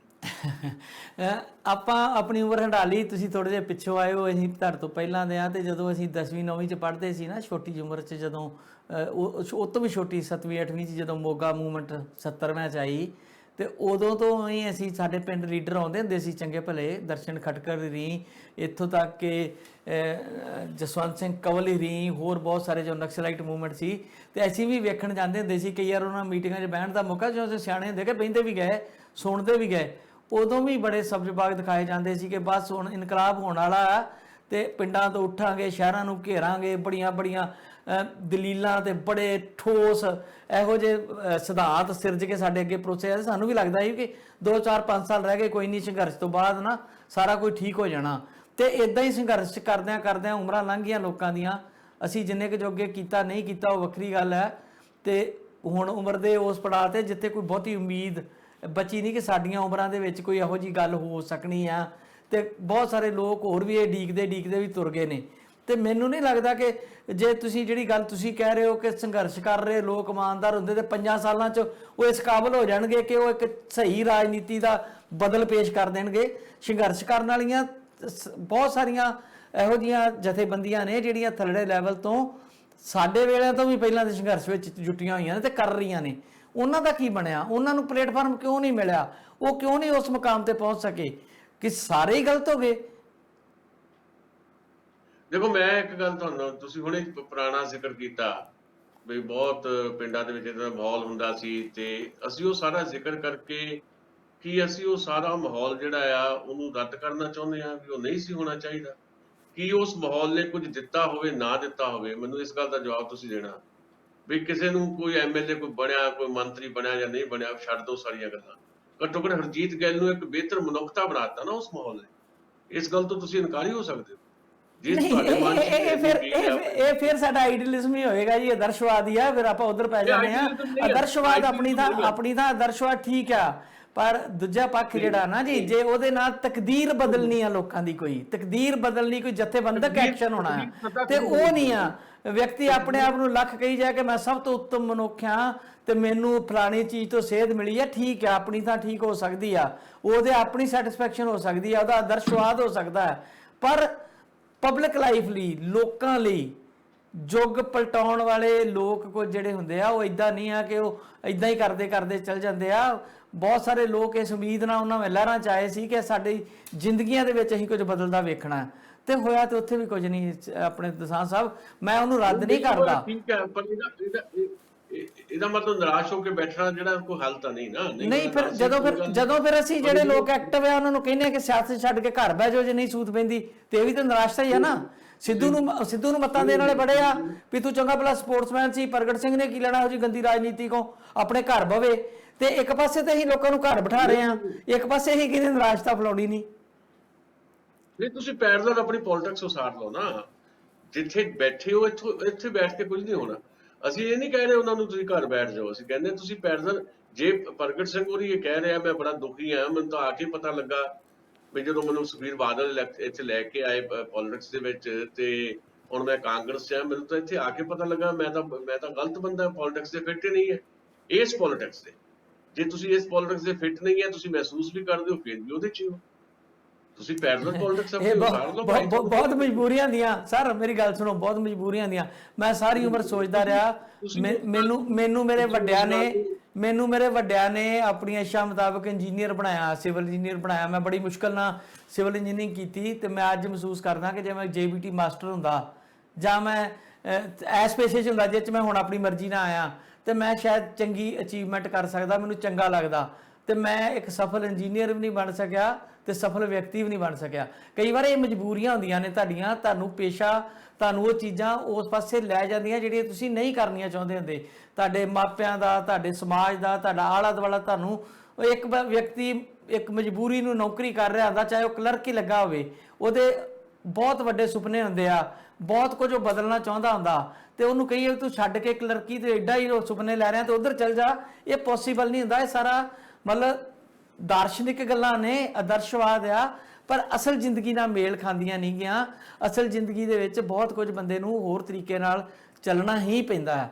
ਹੁਣ ਮੈਂ ਕਨਈਆ ਦੀ ਗੱਲ ਕਰਨੀ, ਆਪਾਂ ਇਹ ਦਾਰਸ਼ਨਿਕ ਬਹਿਸ ਨਾ ਕਰੀਏ। ਤੇ ਕਨਈਆ ਦੀ ਸਮਾਂ ਆਪਣਾ ਹੋਣ ਵਾਲਾ, ਮੈਂ ਤੁਹਾਡੇ ਕੋਲ ਜਾਣਨਾ ਚਾਹੁੰਦਾ ਇੱਕ ਵੱਡੀ ਖਬਰ ਇਹ ਵੀ ਆ ਨਾਲ ਦੀ ਨਾਲ, ਜਿੱਥੇ ਸਿੱਧੂ ਰਾ ਬਾਰੇ ਕਹਿ ਰਹੇ ਆ ਤੇ ਕਨਈਆ ਬਾਰੇ। ਜਦੋਂ JNU ਦੀ ਇਹ ਮੂਵਮੈਂਟ ਸੀਗੀ ਤੇ ਲੋਕਾਂ ਨੂੰ ਲੱਗਿਆ ਕਿ ਭਾਰਤ ਨੂੰ ਇੱਕ ਹੋਰ ਸਿਤਾਰਾ ਮਿਲ ਗਿਆ, ਇੱਕ ਹੋਰ ਐਸਾ ਵਿਅਕਤੀ ਮਿਲ ਗਿਆ ਜਿਹੜਾ ਮਤਲਬ ਯੁੱਗ ਪਲਟਾਊ ਗੱਲਾਂ ਕਰ ਰਿਹਾ, ਤੇ ਕਿਤੇ ਨਾ ਕਿਤੇ ਸਿਆਸਤ 'ਚ ਤਬਦੀਲੀ ਲਿਆਉਣ ਲਈ ਇਹ ਵਿਅਕਤੀ ਕਿਤੇ ਅੱਗੇ ਜਾ ਕੇ ਕੰਮ ਕਰ ਸਕਦਾ, ਅਗਵਾਈ ਕਰ ਸਕਦਾ। ਇਦਾਂ ਦੇ ਹੋਰ ਵੀ ਕਈ ਨਾਂ ਆਏ।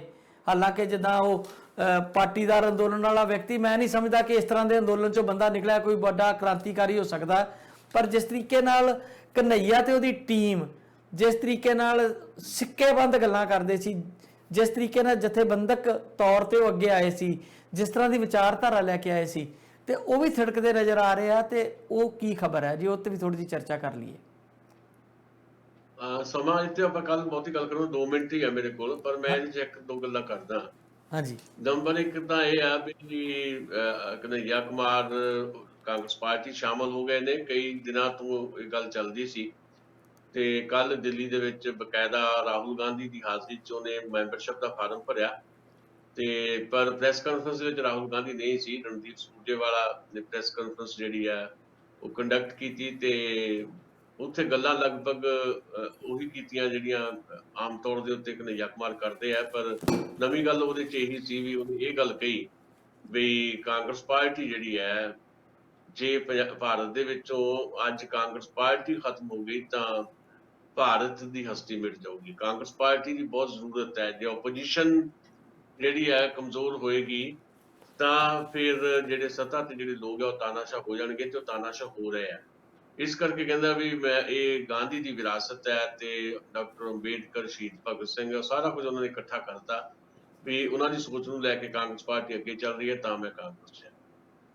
ਹੁਣ ਮਸਲਾ ਇਹ ਹੈ ਕਿ ਉਹਨਾਂ ਤੋਂ ਬਹੁਤ ਉਮੀਦ ਸੀ, ਤੇ ਜਿਹੜੀਆਂ ਉਮੀਦਾਂ ਭਾਰਤ ਦਾ ਆਮ ਜਿਹੜਾ ਨੌਜਵਾਨ ਲਾ ਕੇ ਬੈਠਾ ਸੀ ਕਨ੍ਹਈਆ ਕੁਮਾਰ ਤੋਂ, ਤੇ ਕੀ ਉਹ ਉਮੀਦਾਂ ਕਾਂਗਰਸ ਰਹਿ ਕੇ ਪੂਰੀਆਂ ਹੋ ਸਕਦੀਆਂ? ਤੇ ਮੇਰਾ ਮੰਨਣਾ ਹੈ ਕਿ ਸ਼ਾਇਦ ਜਿਹੜੀ ਭਾਰਤੀ ਕਮਿਊਨਿਸਟ ਪਾਰਟੀ ਦੀ ਜਿਸ ਤਰ੍ਹਾਂ ਦੀ ਜਿਹੜੀ ਕੰਮ ਕਰਨ ਦੀ ਵਿਧੀ ਹੈ, ਉਹਦੇ 'ਚ ਲੰਬੇ ਸਮੇਂ ਤੋਂ ਜਦੋਂ ਪਾਰਟੀ ਦੋ ਫਾੜ ਹੋਈ ਹੈ 64 ਦੇ ਵਿੱਚ, ਤੇ ਭਾਰਤੀ ਕਮਿਊਨਿਸਟ ਪਾਰਟੀ 'ਚੋਂ ਨਿਕਲ ਕੇ ਹਿੰਦ ਕਮਿਊਨਿਸਟ ਪਾਰਟੀ ਮਾਰਕਸਵਾਦੀ ਬਣੀ ਹੈ, CPIM ਜਿਹਨੂੰ ਆਪਾਂ ਕਹਿੰਦੇ ਆ। ਜਿਹੜੇ ਜੋਤੀ ਬਾਸੂ ਜਾਂ ਨਿਰਪਿਨ ਚੱਕਰਵਰਤੀ, ਕ੍ਰਿਸ਼ਨ ਸੁਰਜੀਤ ਵਗੈਰਾ ਜਿਹੜੇ ਵੱਖਰੇ ਹੋਏ ਸੀ, ਤੇ ਉਹ ਇੱਕ ਵੱਡੀ ਧਿਰ ਬਣ ਗਏ ਸੀ ਭਾਰਤ ਦੇ ਵਿੱਚ।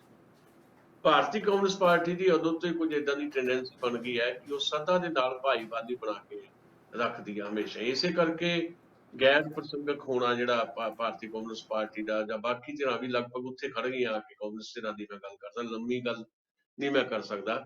ਤੇ ਉਹ ਟੈਂਡੈਂਸੀ ਜਿਹੜੀ ਹੈ ਉਹ ਹੈਗੀ ਆ ਵੀ ਇਹਨਾਂ ਨੇ ਸਦਾ ਹੀ ਖਾਸ ਤੌਰ ਤੇ ਕਾਂਗਰਸ ਦਾ ਰਲ ਕੇ ਚੱਲਣਾ।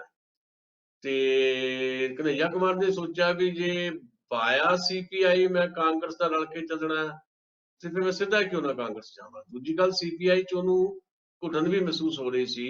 ਜਿਹੜੀ ਲੀਡਰਸ਼ਿਪ ਬੈਠੀ ਹੁੰਦੀ ਹੈ, ਜਿਹੜੀ ਕਹਿ ਲਓ ਵੀ ਲੰਬੇ ਸਮੇਂ ਤੋਂ ਜਿਹੜੇ ਕਾਬਜ ਹੁੰਦੇ ਆ, ਉਹਨਾਂ 'ਚ ਵੀ ਉਸੇ ਤਰ੍ਹਾਂ ਦੀਆਂ ਰੁਚੀਆਂ ਪੈਦਾ ਹੋ ਜਾਂਦੀਆਂ। ਜਿੱਦਾਂ ਉਹ ਕੰਮ ਕਰਨਾ ਚਾਹੁੰਦਾ ਸੀ ਕਨ੍ਹਈਆ ਕੁਮਾਰ, ਉਹਨੂੰ ਕੰਮ ਕਰਨ ਨਹੀਂ ਦਿੱਤਾ ਗਿਆ ਉੱਥੇ। ਉਹਦੇ ਤੇ ਪਾਬੰਦੀਆਂ ਬਹੁਤ ਸਾਰੀਆਂ ਲਾਈਆਂ ਗਈਆਂ। ਮਿਸਾਲ ਦੇ ਤੌਰ ਤੇ ਬਿਹਾਰ ਦੇ ਵਿੱਚ ਇਲੈਕਸ਼ਨ ਕੰਪੇਨ, ਜਿਹੜੀ ਸਬਾਈ ਇਲੈਕਸ਼ਨ ਕੰਪੇਨ 'ਚ ਨਹੀਂ ਉਹਨੂੰ ਜਾਣ ਦਿੱਤਾ ਗਿਆ, ਕਿਉਂਕਿ CPI ਜਿਹੜੀ ਆ ਉੱਥੇ ਸਮਝੌਤੇ 'ਚ ਲੜ ਰਹੀ ਸੀ ਉਹਦੇ ਨਾਲ, ਕਿ RJD ਦੇ ਨਾਲ। ਤੇ RJD ਜਿਹੜੀ ਆ ਉਹ ਹੁਣ ਤੇਜਸਵੀ ਯਾਦਵ ਦੇ ਹੱਥਾਂ 'ਚ ਹੈ, ਰਾਸ਼ਟਰੀ ਜਨਤਾ ਦਲ। ਲਾਲੂ ਪ੍ਰਸਾਦ ਯਾਦਵ ਜੇਲ੍ਹ ਸੀ। ਉਹ ਬਿਲਕੁਲ ਨਹੀਂ ਇਹ ਚਾਹੁੰਦਾ ਕਿ ਮੇਰੇ ਤੋਂ ਵੱਡਾ ਕੋਈ ਲੀਡਰ ਜਿਹੜਾ ਬਿਹਾਰ ਦੇ ਵਿੱਚ ਆ ਕੇ ਇੱਥੇ ਸਥਾਪਿਤ ਹੋ ਜਾਏ। ਤੇ ਉਦੋਂ CPI ਨੇ ਰੋਕਿਆ ਇਹਨੂੰ, ਕਨ੍ਹਈਆ ਕੁਮਾਰ ਨੂੰ। ਹੋਰ ਵੀ ਬਹੁਤ ਸਾਰੀਆਂ ਗੱਲਾਂ, ਕਾਫੀ ਉਹਦੀ ਪੁੱਛਗਿੱਛ ਕੀਤੀ ਗਈ ਕਈ ਮਾਮਲਿਆਂ 'ਚ। ਸੋ ਉਹਨੇ ਸੋਚਿਆ ਵੀ ਮੈਂ ਫਿਰ ਉੱਦਾਂ ਵੀ ਤਾਂ ਕਾਂਗਰਸ ਨਾਲ ਜਾਂਦੇ ਆ, ਤੇ ਸਿੱਧਾ ਹੀ ਕਾਂਗਰਸ ਚੱਲ ਜਾਂਦਾ।